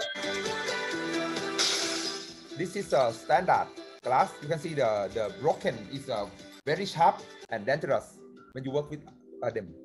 This is temper one. Temper is a broken also, but it's very small piece of the broken. The laminate is difficult to break. This is not my video, but I take from internet, just for example.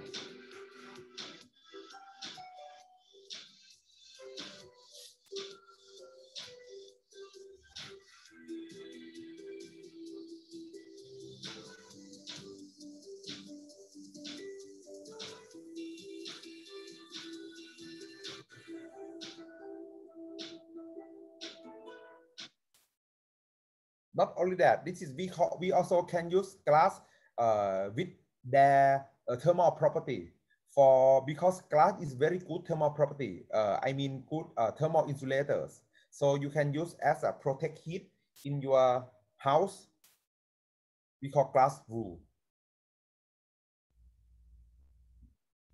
And you can also use a small piece of glass to reinforce plastic or concrete.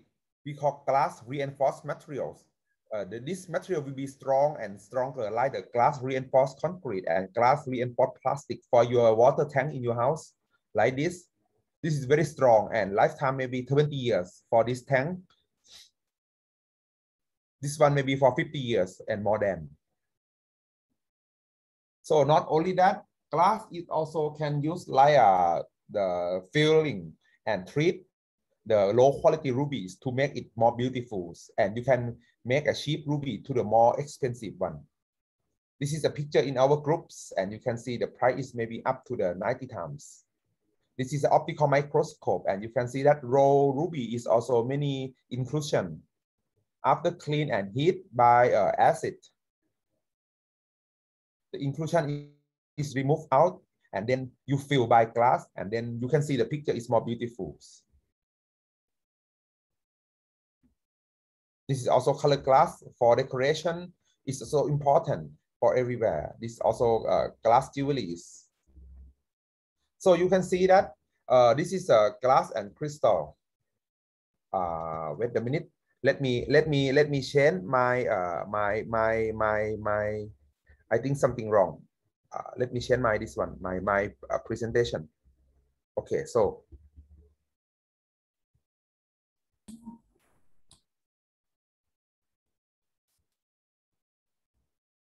this is the things.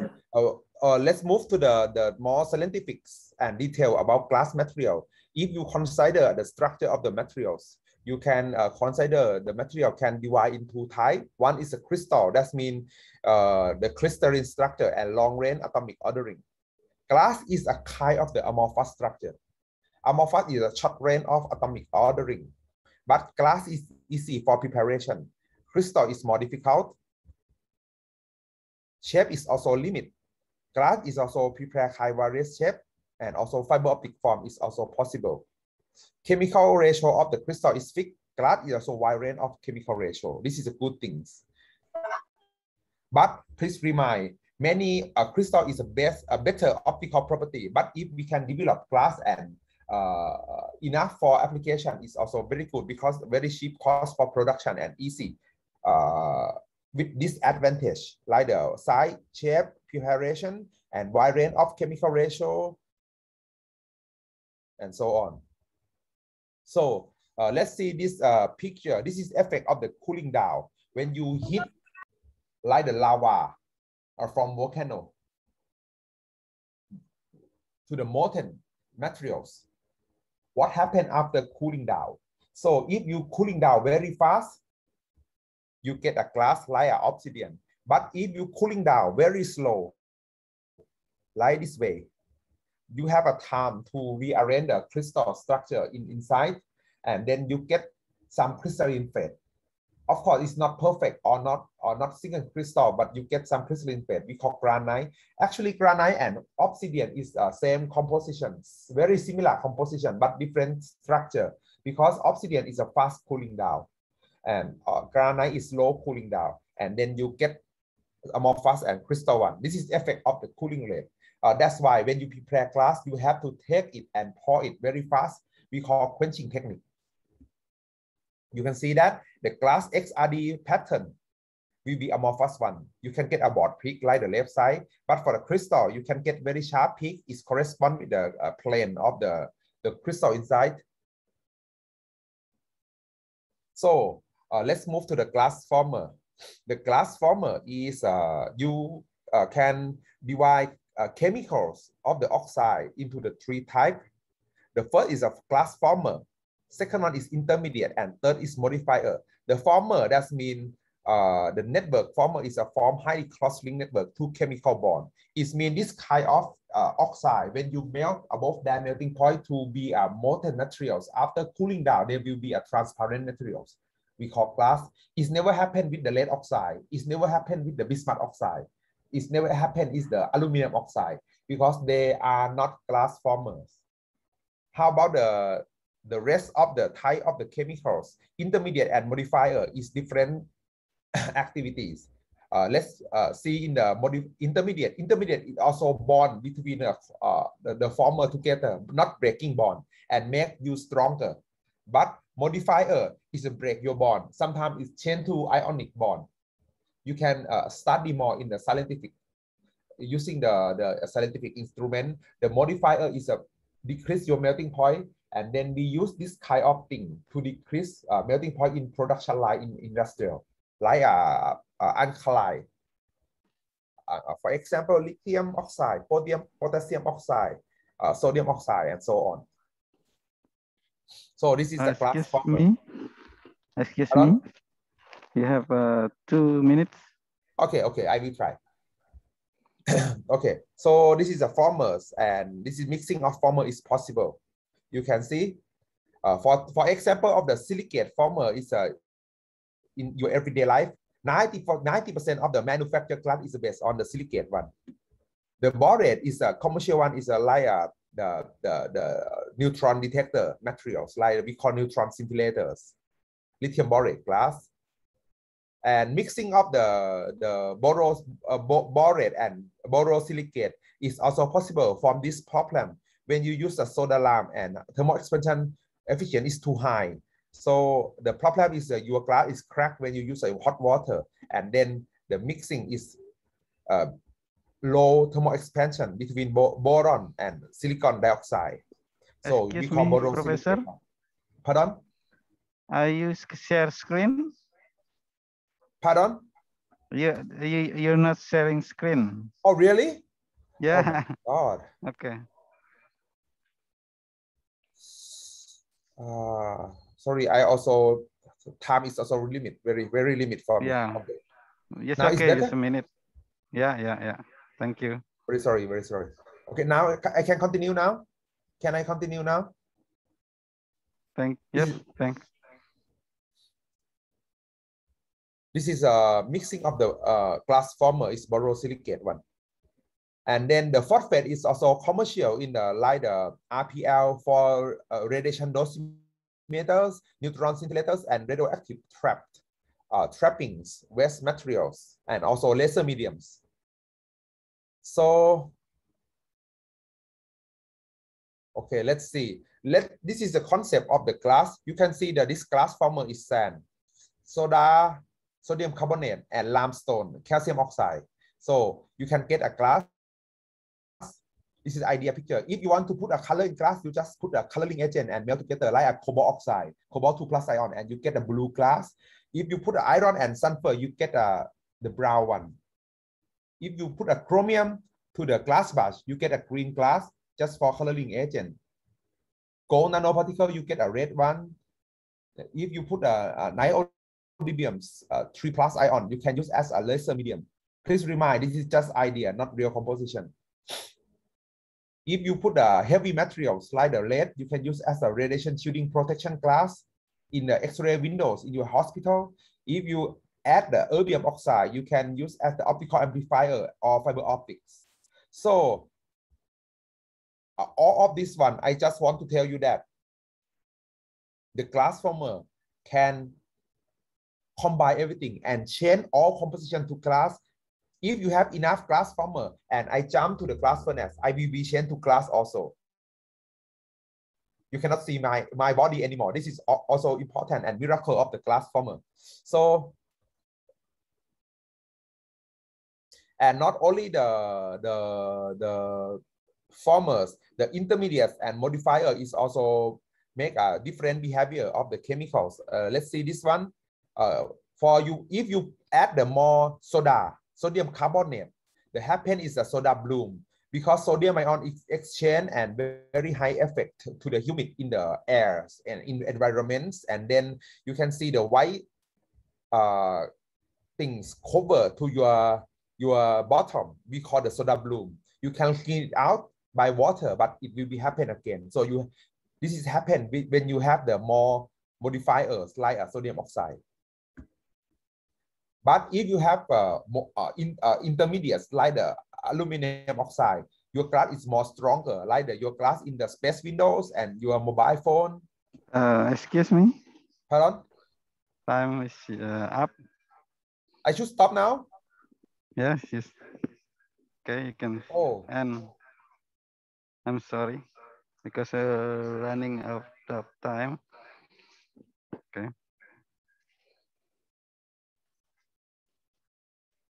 Okay. Thank you for. Yeah, depend on you. Yes.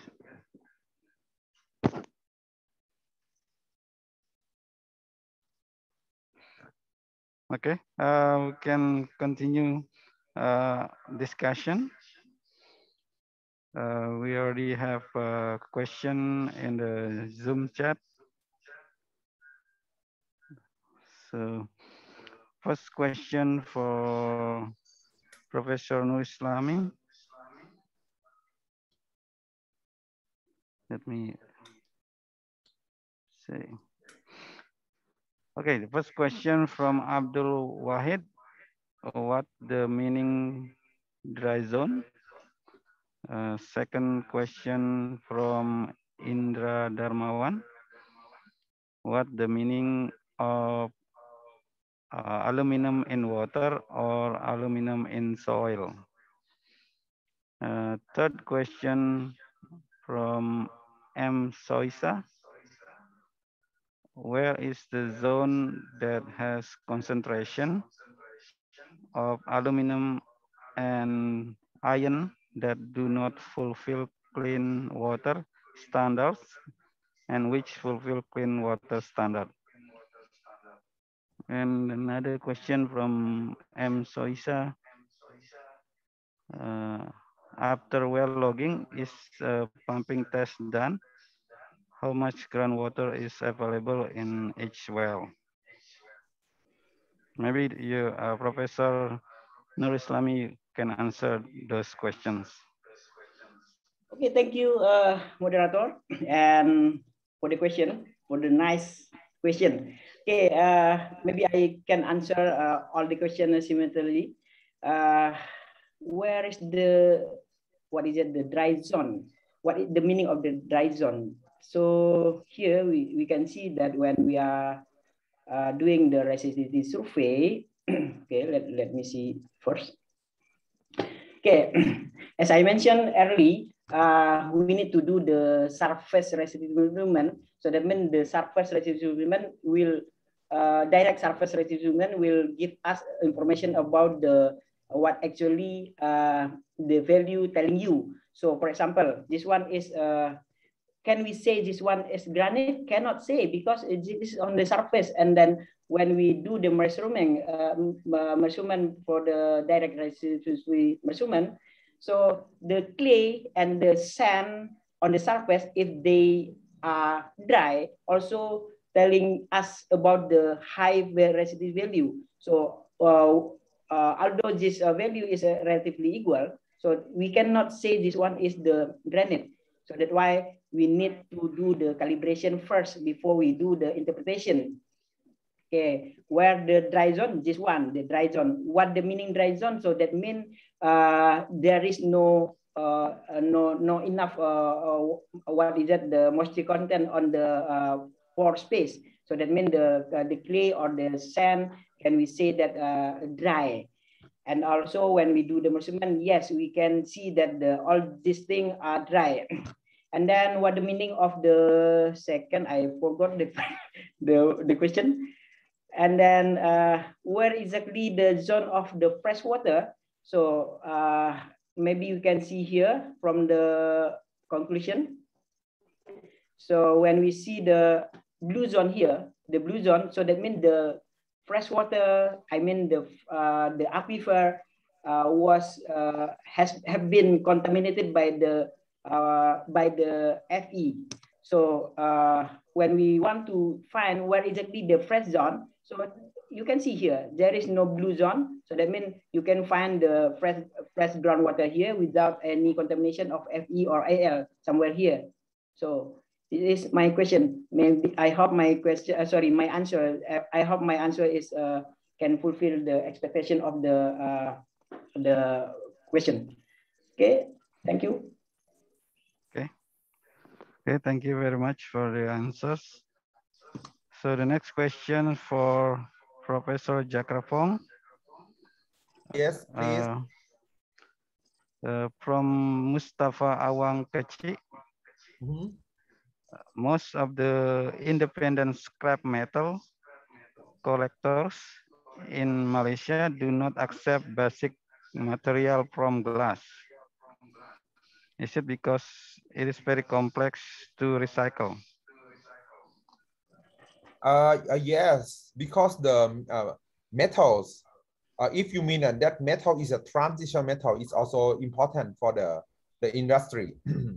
The transition metal is a create color in glass, and this is not good for recycle with the glass production, because in actually when you use in production, you use the transition metal is less than 1% by mole or less than 5% by weight. So that is not good for recycle that metal to glass in the glass production line. Yeah, this is my opinions. Okay, thank you very much. The time is 10:30. We are on the schedule for the next session. So we should give applause to our keynote speakers. So on behalf of the committee, I say thank you for Professor Nuislami and Professor Jakapong Kaikau. Thank you very much. And the next session, I will ask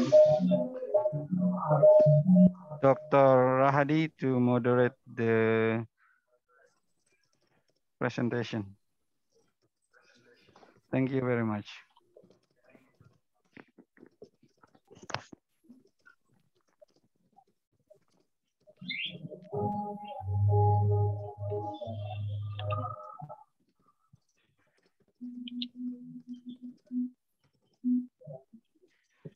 Thank you for Professor Jakapong and Professor Nur Islami. and also our moderator, Mr. Yoyan Sudiarta. Ladies and gentlemen, next session speaker, we have Professor Mataram from University of Sydney, Australia. I'm sorry. This session we're going to have Professor Dr. and Professor where Professor from Universitas Gajah Mada Indonesia and Professor Hong from National University Victoria. The session by Dr. Hadi Wirawan. Or Dr. Hadi Wirawan is yours. Okay, thank you. My voice is, can you hear?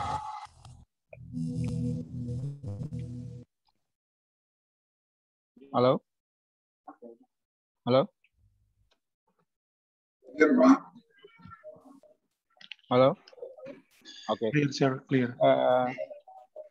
For the second session of ICSPE 2021, we have two speakers. Firstly, Professor Dr. N. Quatriana from Gajah Mada University. And the second one is Professor Hong Kim from Gyeongbuk National University, South Korea. Each speaker have 20 minutes for presented his paper. For optimal time for Professor Dr. N. Quatriana, please. Time for yours. Okay, thank you, Pak Wirawan, for this opportunity. Good morning, ladies and gentlemen. I would like to share my presentation first. Okay, look at my presentation. Okay. Hello?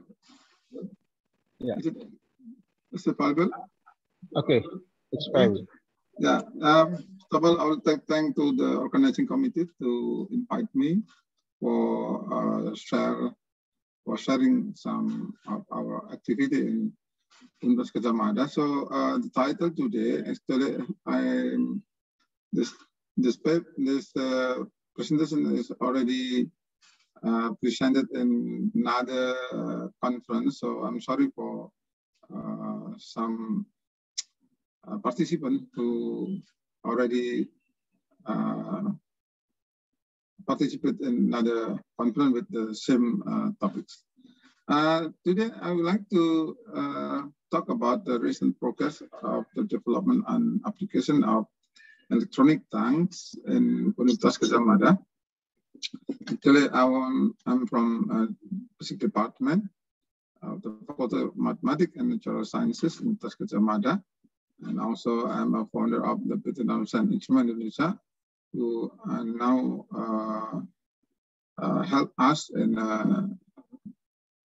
commercialize the product of our research. So let's start from the outline of my talk. The first one, I would like to discuss about the electronic tank working principle, and then the test evaluation, the sensor development, and finally, I would like to share to you about the next commercial product in our laboratory. And maybe I want to share also the introduction to the nanoscience. Maybe we can collaborate next time. So I will start to introduce my campus. This is located in Yogyakarta, in Indonesia. Some of you, I hope, are already familiar with Jogja. It's one of the best destination city, located very close to the Prambanan Temple and Borobudur Temple. And our university is maybe not the best, the biggest of the university in Indonesia, according to the number of students. So this is a brief introduction of our city and our campus.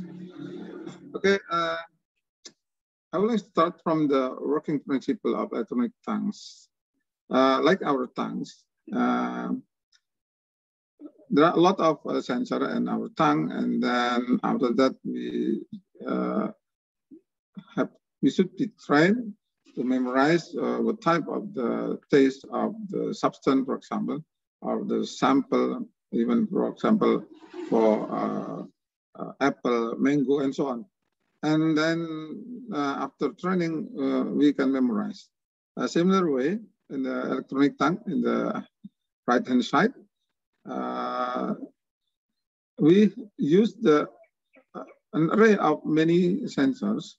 We call the test sensor array with a global selectivity. Then if we test the sensor array, we will have a specific pattern, and then pattern to be trained to the system of artificial intelligence in this electronic tank. Then finally, we can analyze to classify, for example, this is the bitterness, saltiness, umami, sourness, and so on. So this is similar to our tanks in general, but it is electronically. Okay, we start from the 1985. This is the first multi-sensor application for liquid proposed by Otto and Thomas, and then continue with the bench top of the electronic tank. And on the day of the 2000s, global market of commercialization of the bench top of electronic tank is already available in the markets. And right now, AI-assisted portable electronic tank is also available in the markets.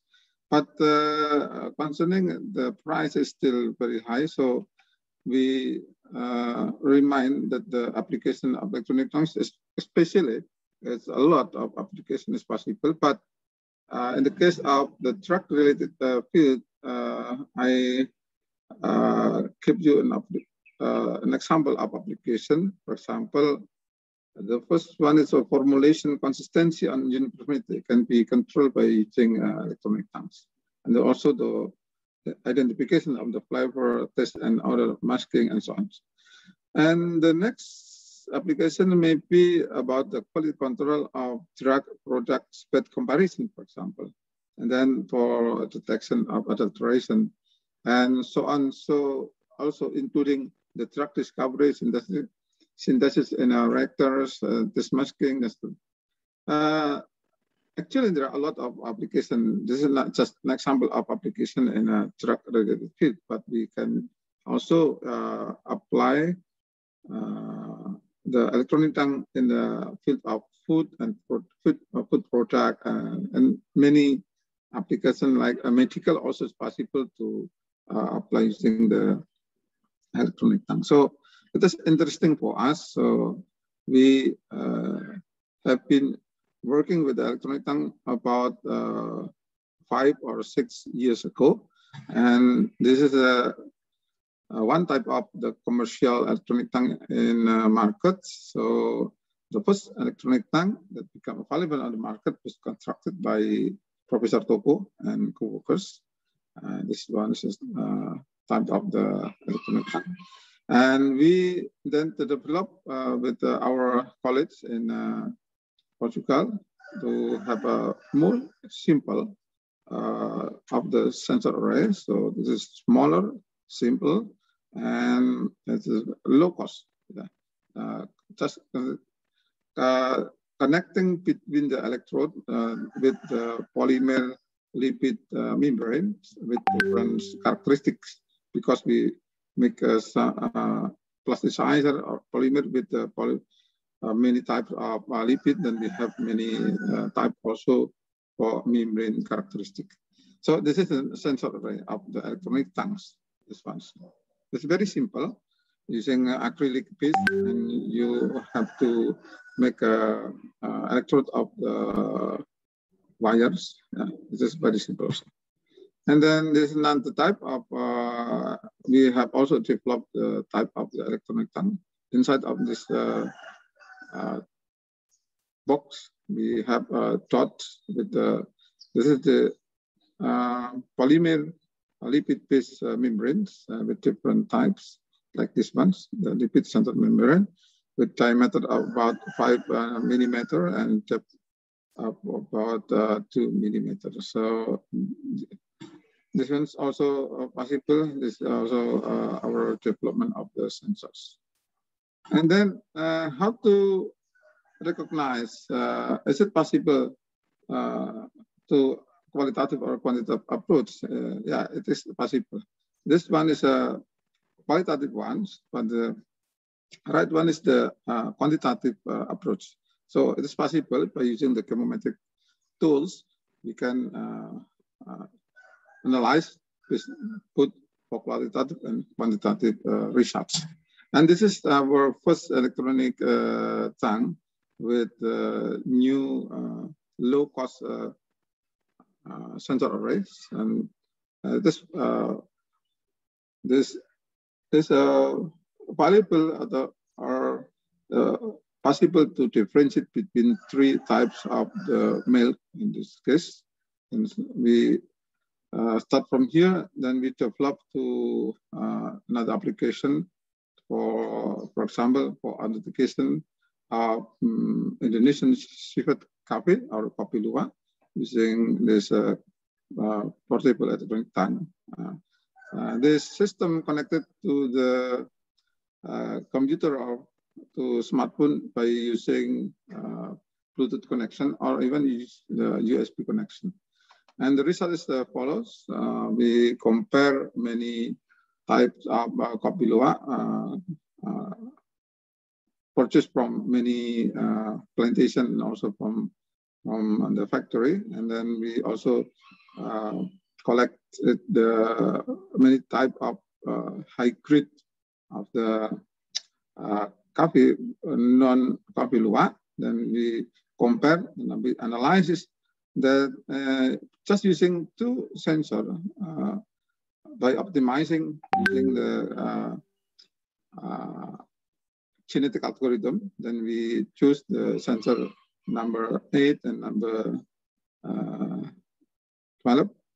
Then we can separate perfectly between the luwak coffee and non-luwak coffee. So it's very possible to apply this electronic tongue in the field of food and beverage industry, I think, and especially for authentication tools. And then we also applied for authentication of Zamzam water because you need the Zamzam water is very expensive compared to another mineral water, but visually and also the taste may be rather different, the same based on our tongues. So it is possible to differentiate. This is a Zamzam water, and this is the mineral water, and this is one is many type of brands of the waters, mineral waters, and this one is distillated waters. So totally different from this kind of chemometric analysis. Like this one, by applying the genetic algorithm, then we choose only 2 sensors to represent the capability of the electronic tongue to separate between non-Zamzam and Zamzam waters. So this one is for 3 samples, 3 different samples, including the distillated water. So it's also possible for us to develop this type of electronic tongue in the case of Zamzam water authentication. Another application that we are now in the developing of method is to apply electronic tongue for SMA diagnostic. What is a SMA? This is a spinal muscular atrophy disease. Come from the blood of patient. Then we take the plasma, and from the plasma, a specific protein can be ionized in this what we call it, PPS solution. And this is information from our colleagues in the Faculty of Medicine. So I'm not I don't understand about the topic in the medicine, but we provide the system together. And this one is the next commercial product that we would like to develop. And our group actually, the production of the sensor and sensor system, not only for publication, but also for commercialization. So inshallah, for the next year, we want to release 3 products at least. The one is the new electronic tanks system, and then this is the electronic nose for Ganoderma. It means for detecting the Ganoderma infection in the palm oil plantation. And the last one, we want to release the lens-free electronic eyes. This is without lens and combined with artificial intelligence, so we can use in many fields. And this one is an electronic tank without a sensor. It's just an example in our development right now. So the system will be available in research and development, food industry, and drug industry, and also pharmaceutical, and even in medical application. And this one is just integration. And then we also want to release this system soon. And this project is based on our publication in 2021, this year also. And the applications can be cell-tracking, for example, in left-hand side here, or the long-term cell observation and cell sorting or classification is also possible. It is collaboration between our team and the Germany researchers, and we are developing together, and hopefully next year it will be commercial in the markets, especially in Indonesia. The size is very small. It is about 7 centimeters, so it's very small and can be connected to the our mobile phone. And this one is electronic nose for Ganoderma. This is type of our detection, and we make smaller ones. The second prototype is smaller one, and this one is the first prototypes. And then oh yeah, so sorry, this one is sorry. And oh, sorry.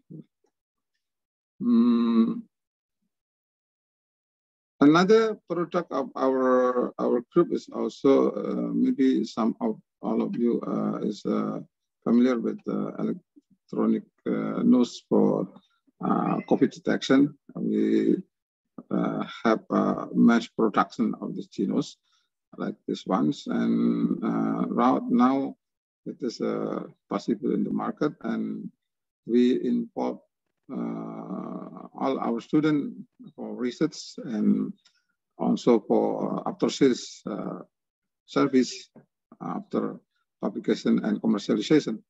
And then I just want to show or to introduce our startup company that support our research right now. Just a moment. We try to open the website. Okay, this one is a Nanoscience that we one of the product is the genus C19. This is one of our product last year and this year. And then we also produce some typical device, as I've mentioned before.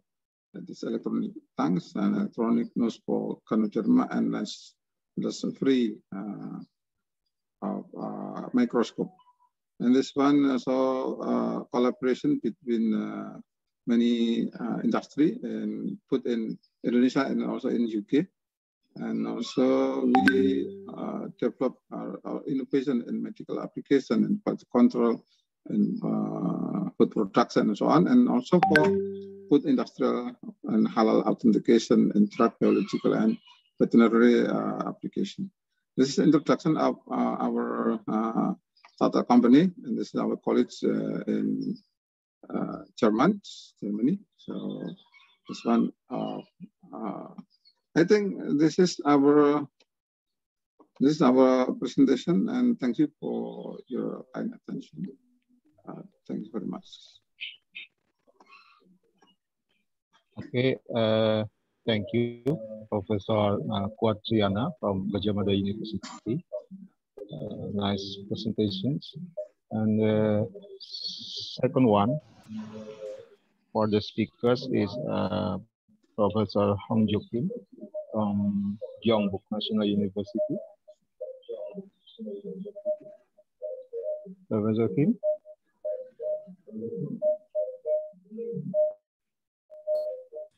Can you hear me? Hello? Yes, clear. Yes, clear. Oh, hold on a second. Can you see my screen or not?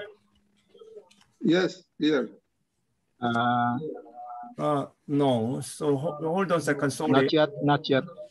이거 좀 누가 와서 좀 도와줘야 되겠다. 이게 이렇게 나오고 여기 없어져 버렸는데. 없어져 버렸어. Okay.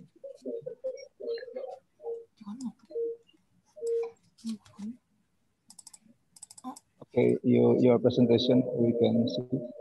그게 없어졌는데요. 창 자체가 없어졌는데. 이거 아니야 이거. 이거. 여기 있네. 제가 하셨어요. 이 창 누르셨어요? hold on. 응? 이 창을 눌렀는데 아니 이게 안 보이잖아 지금. 창이 안 보여. 쉐어하세요. 쉐어 누르세요. 눌러보세요. 되죠. 창이 안 커진다니까. 오케이. 잠시만요. 다시 할게요. hold on. 오케이, Professor. 이거 맞죠? 파워포인트세요? 네. 없어졌잖아. 뭐가 없어져요? 이제 이것만 보이실 거예요. Hello, can you hear me? Yes. Let me start my presentation. Thank you for organizers to invite me with such a nice conference at Lombok.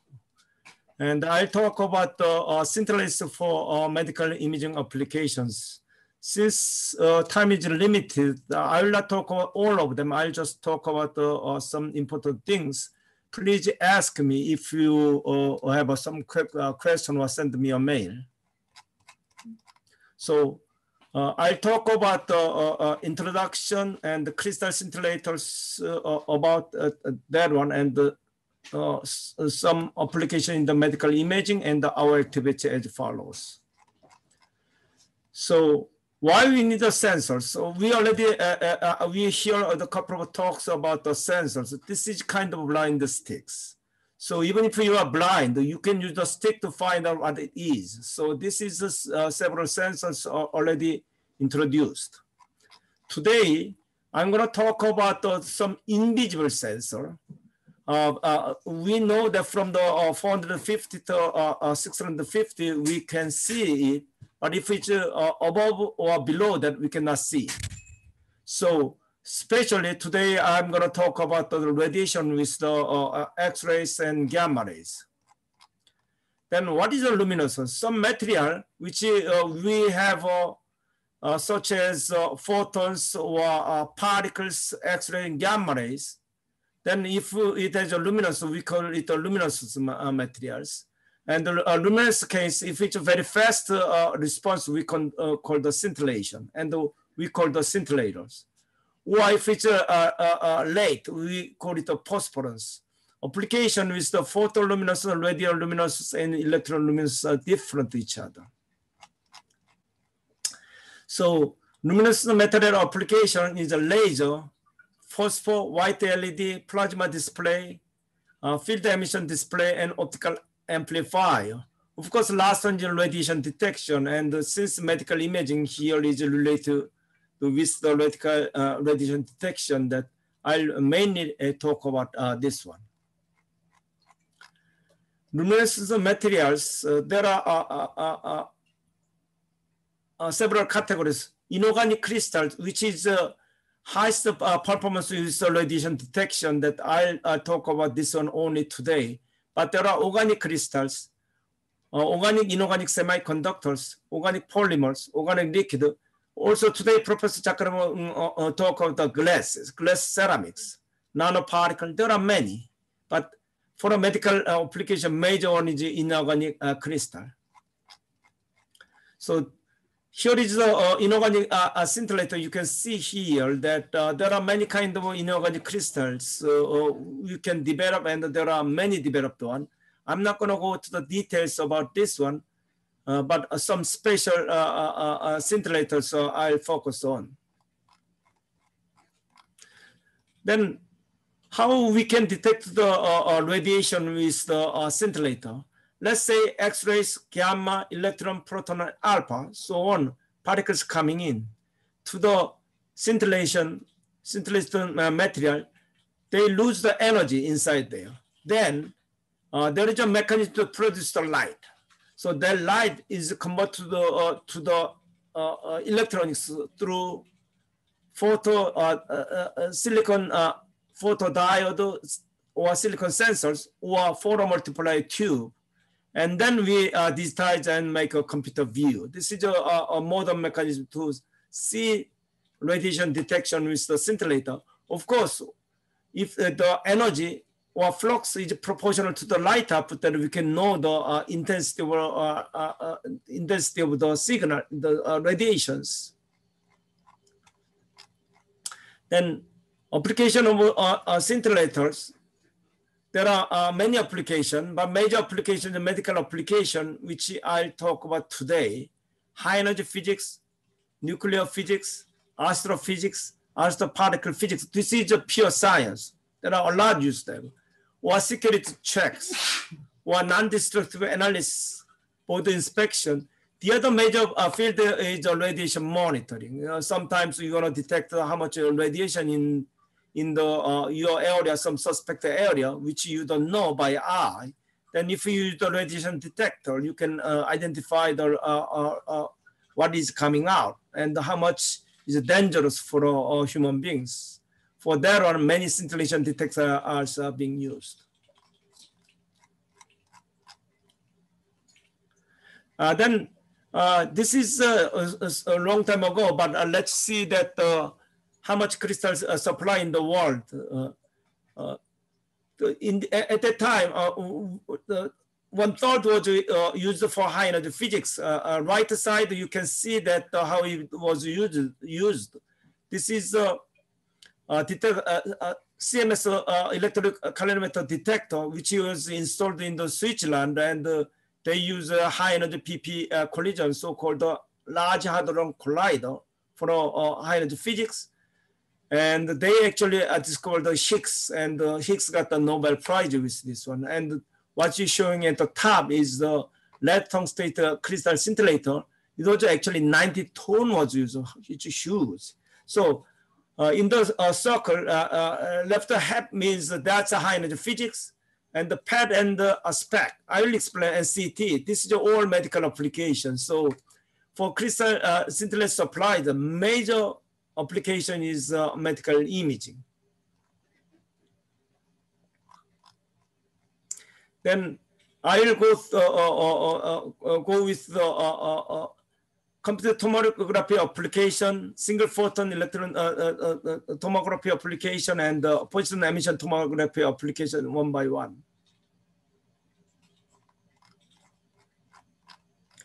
Okay, so this is the things I especially prefer for the audience.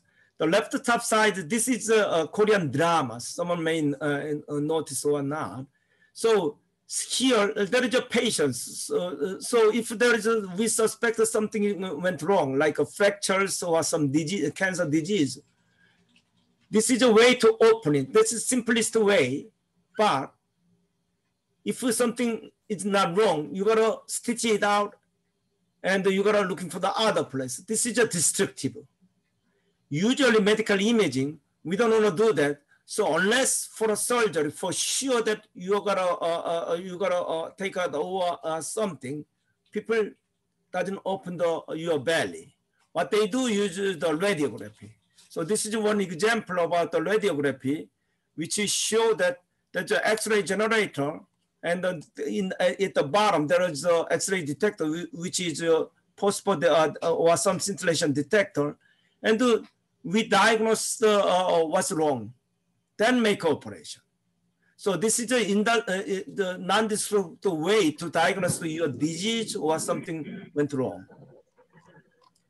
So this is what, when you visit a hospital, you will see that you may diagnose one of this one, like a radiography or CT or position emission tomography or something to see what's wrong inside of your body without a non-destructive method. And once you find out, for example, especially for a cancer case, there are chemotherapy treatment, but usually what we do is using this gamma knife, X-rays or gamma rays, and so on to treat it.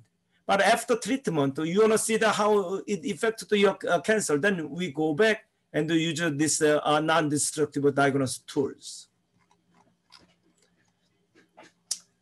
For a different application, people use a different energy. So usually energy, X-ray gamma ray energy 20 kb to the 511 kb. It depends on the energy, or depends on your purpose. We use a different scintillators. This is usually I sometimes go to the my thesis program, and we do the dental computer tomography, which is very low energy. There, they use the CSITL pixelated scintillator with the CMOS couples, and you can see these images like this. And the computer tomography become popular. Radiography is like you have a chest X-rays and so on, but computer tomography is kind of you take an X-ray for more than 1,000 times with a different position. So you make this detector is making a rotation and taking on many photos with the X-ray and colliminate and the X-ray detector. Here X-ray detector is either crystal or ceramic scintillator with the photodiode arrays. And then they take photos and make image reconstruction with 3D. However, be careful, because this one of this issue is dose. This CT scan has 1 to 20 million sievert for one time, but public's additional dose with the medical required less than 1 millisievert. So it means when you take, it depends on which CT scan you are doing, but right side, what I'm showing is it depends on many of them, or actually most of them, CT scan has more than 1 millisievert for the public. So these days, that means we have some concerns about the scans, that if possible, you gotta reduce the CT scanner. That's one thing. Second thing is low CT scanner development is urgent public health issue, that there are many people are trying to make a smaller dose for this CT scanner. And this one is a gamma camera. This gamma camera is using to have a mono gamma ray, because when you have one of the diagnosis of disease, you gotta have some gamma emitting isotope and then take photos. Here there is a photomultiplier tube and big NAI crystal, and this is quite popular because it's cheaper, especially for breast cancer diagnosis. This one and the next one is being used for commonly. SPED is a single photon emission computed tomography. It's a similar way with the gamma camera. And when the people suspect about some cancer, so they put some medicine which emit gamma rays, and find the position of the cancers. So this is spec imaging with the mice with the iron 1 to 5. Also, they use the scintillators for that one. But this is for an animal. One of the important and this is being used to identify cancer in the community. This is one of the very strong tool is positron emission tomography. This is from the high energy physics detectors. So there are so-called FTG. FTG is a kind of a sugar. So if you have a cancer needs a lot of energy to grow fast. So what they do, they need a lot of sugars. So this is in the glucose kind of sugar, instead of oxygen, people put the fluorine 18. But fluorine 18 is, has a positron emission. And when they meet the electron, they make an annihilation and the 0.5 MeV gamma in the opposite direction. So we inject this one to your body, then what will happen is, as shown here, that if cancer is there, there are lots of positron coming out and the back-to-back gamma is coming out. Then here we put the scintillator with the photosensor and detect and diagnose this positron emission tomography. So what is shown here in the, this is the middle one is the machine, and the right one is the cancer position at this breast area, and this shoulder area, this dark one is the cancer. So if the cancer is identified, it's a bad news, but we make a treatment like a chemotherapy, surgery, or using this X-ray or gamma ray radiation. After that, we check whether it disappears or not using this material again. Also, these days, PET and CT combined one is become popular. This is one of the scintillation conference. I got the impression that I keep showing this one. This is a mouse, but it has the mouse has a head, which we put people put the scintillation crystal with the photosensor. So actively, when they're moving around, they can see that what's happening in their brain. This is consciousness animal PET to understand the brain act. This is important. So this is ongoing activity at the KNU. We have a crystal scintillator growing, semiconductor crystal, nano and glass scintillators. Glass scintillator, we collaborate with the Professor Jakarpong group, post-pulse, and there are other development. Not only that, using some Korean university, as well as from the University of Chiang Mai, Professor Sujat, we make this medical imaging and the radiation dose monitoring collaboration we are working on. Let me show briefly what we are doing in a few minutes. This is a chocolate skin machine to grow the crystal one way with RF heater. We have two machines, and this is a grown crystal. You can see that many of the crystal was grown here. And there is the other method, the Bridgman crystal growing method. This is using the thermal gradient. We have 5 machines in our lab, and we are growing the many crystals. So this is a couple of examples of growing the new scintillation materials.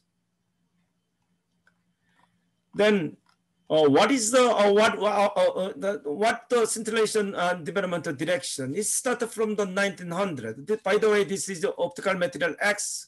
The paper by the Peter Dorembos. He's famous in this field. And there are many crystals still growing and starting.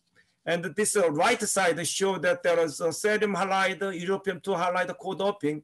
And from the 2015 TL compound, this is actually our, we initiated this thallium compound scintillation material, because thallium is a very heavy element that it has a good gamma and X-ray detection at the high energies.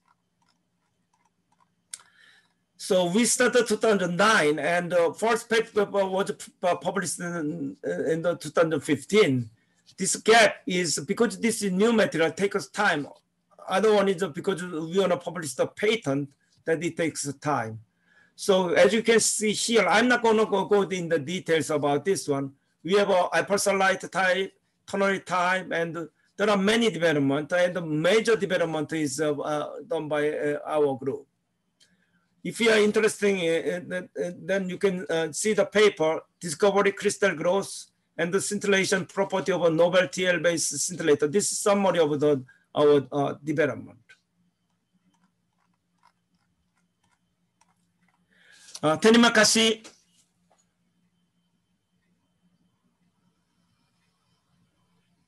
Terima kasih, Profesor. Thank you, Professor Ong Jo Kim from Gyeongbuk National University. If there are any, now we are in the discussions.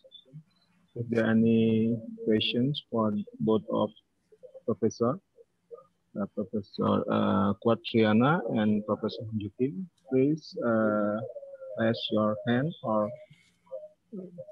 you can write in the chat. Okay, firstly, this is a question for Professor Quat from Siti Nur. Question is about the accuracy of electronic tongue. Professor Quat, please. Okay, thank you. This is a common question for electronic tongue, I think, but it is very interesting for us. Okay, basically, electronic tongue consists of a sensor array, this sensor array, combined with the artificial intelligence. So the accuracy of the system depends on these two parts. So the first part for the sensor array depends on the consistency of the sensor response. So on the same substance, it should be the same pattern. So we mentioned here that it is not direct measurement of some specific parameter, but it is measurement of the pattern. So on the specific pattern represent the specific sample. So the quality of the sample affects the quality of the sensor response, of the consistency. So this is the first one. The second part is the accuracy of the second part is depend on the what we call the feature extraction methods, and also the use of the most of the best model of artificial intelligence. In the case of our research, if the sample for a training step is good, that resulted in memorizing of the artificial intelligence also in a good quality. So again, I want to stress here that the accuracy of the electronic tongue depends on the two parts. We cannot just mention about one part without another part to be accurate. So it depends also on the standard operating procedure. It's also possible to affect the accuracy of the electronic tongues. According to our example works and my presentation today, for example, if we want to differentiate between copy luwak with non-copy luwak, that may be almost 100%. Why? Because we collect the copy luwak from the noun factory, from the noun field, and it is different from another non-luwak. So it can be 100%. Also, for differentiate the Zam-Zam water and non-Zam-Zam water. It's also possible to 100% of accuracy. So the accuracy again is depend on the two parts of the electronic tanks. Sensor array system, and also the artificial intelligence. It's also possible. I think this my answers. Gunawan. Okay, thank you, Professor Kwat. And one question for Professor Hong Joo Kim. As we know that the application of scintillator we can found in CT scan, gamma camera, SPEC, and PET. And for generate the high quality image, what the criteria of the scintillator to be used for each modalities? Okay, thanks a lot. This is a quite important question. I'm glad to have this question. So let me go one by one. CT scan, one of the important thing is high density, because X-rays with the high density material, high G material, they have energy deposit more. But there are one critical part which is different from the others is no afterglow. Afterglow means when you shoot the X-rays, if there is a phosphorus that if you have a long decay time, that's a problem. Because CT scan is moving very fast. So if you have a afterglow, you'll have a problem. So that's a requirement. Gamma camera and SPED is designed for a cheap medical equipment, cheaper. So here, even though high density, very high light output, high energy resolution scintillator is being developed, it could be applied, but it's too expensive. That usually people use the NITL crystal cheap one. PET is not. PET needs a coincidence measurement, because as I told you, there are two gamma rays coming opposite. So to detect both, you need both very high efficiency. Also, you want to take this image fast, very fast. Otherwise, patients have a big problem that you need a high count rate. So very fast scintillation material is important. Not only that, as I told you, to have a high detection efficiency, high G and the high density material is required. That's why we developed the thallium-based serum Doppler scintillator, which is one of the direction. Thank you.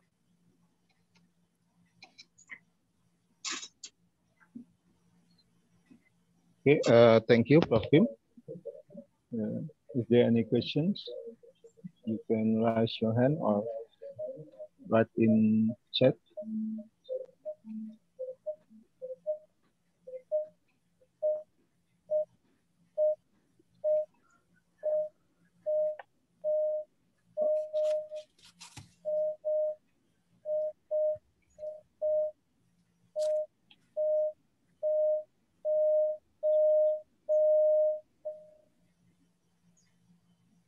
We wait for 1 minute if there's any questions for speakers.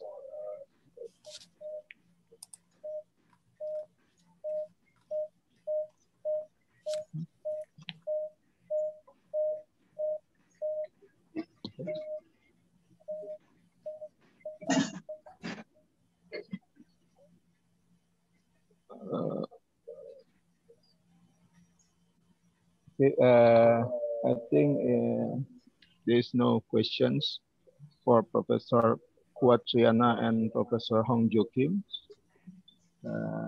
On behalf of the ICSPE committee, I would like to thank you for both of you. And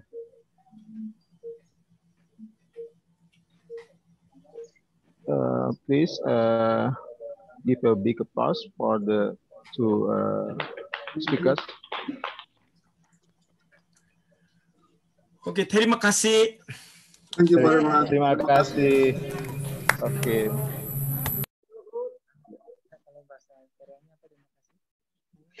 안녕하세요.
Once again, on behalf of committee, thank you very much. We'll meet again on 2 p.m. after Jumat training with the last section of our keynote speakers for today's conference. Thank you very much.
Ladies and gentlemen, this is the section of Professor Dr. Engkwa Triana and Professor Hong Ju Kim.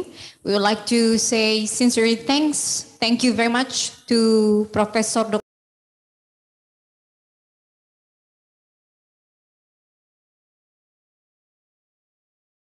We would like to say apologize because you're not mentioning the first of the opening ceremony for Professor Dr. Engkwa Triana.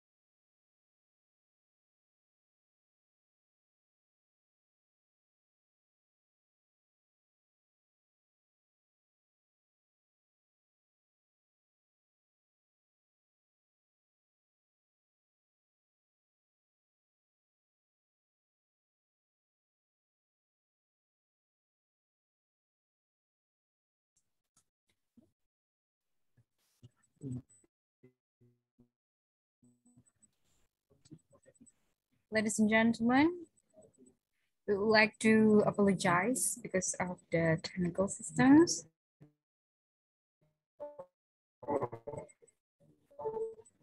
I will lead the ceremony from here. Professor Dr. Engkwa Triana and Professor Hong Ju Kim for the Berlin presentation. We will like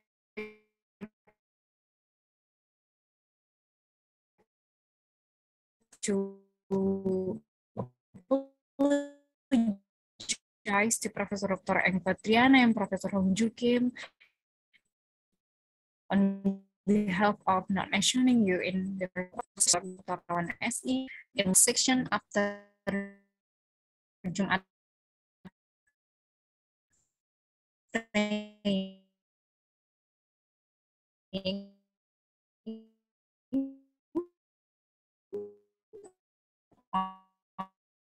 on 2 p.m. So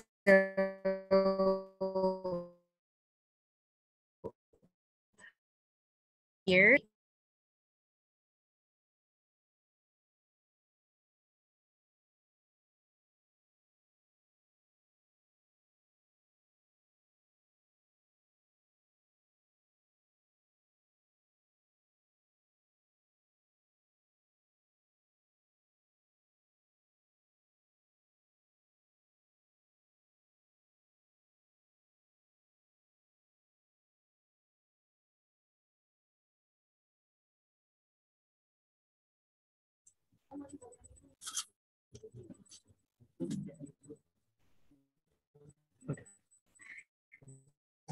ladies and gentlemen, we'd like to apologize once again because of the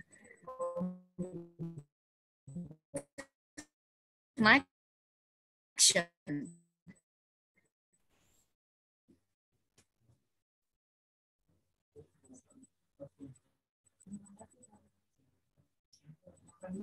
For this section, you can have me to F for the next session and we will have a parallel session. Thank you very much once again for your attention.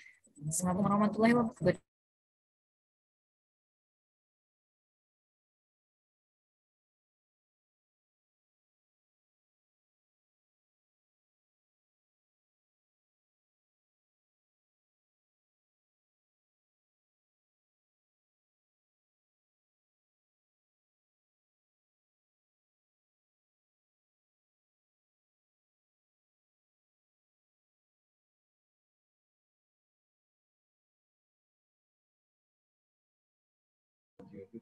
Oh ya. Senat fakultas sudah ada dari silakan menuju. Ladies and gentlemen, once again, would like to say thank you and you can have a break. We're gonna meet here on 2 p.m. on the next keynote speaker section, and then on 3 p.m. on your parallel session. Thank you very much. Good afternoon. Wassalamualaikum warahmatullahi wabarakatuh. Waalaikumsalam. Waalaikumsalam. Waalaikumsalam warahmatullahi. Assalamualaikum salam. Waalaikumsalam warahmatullahi wabarakatuh.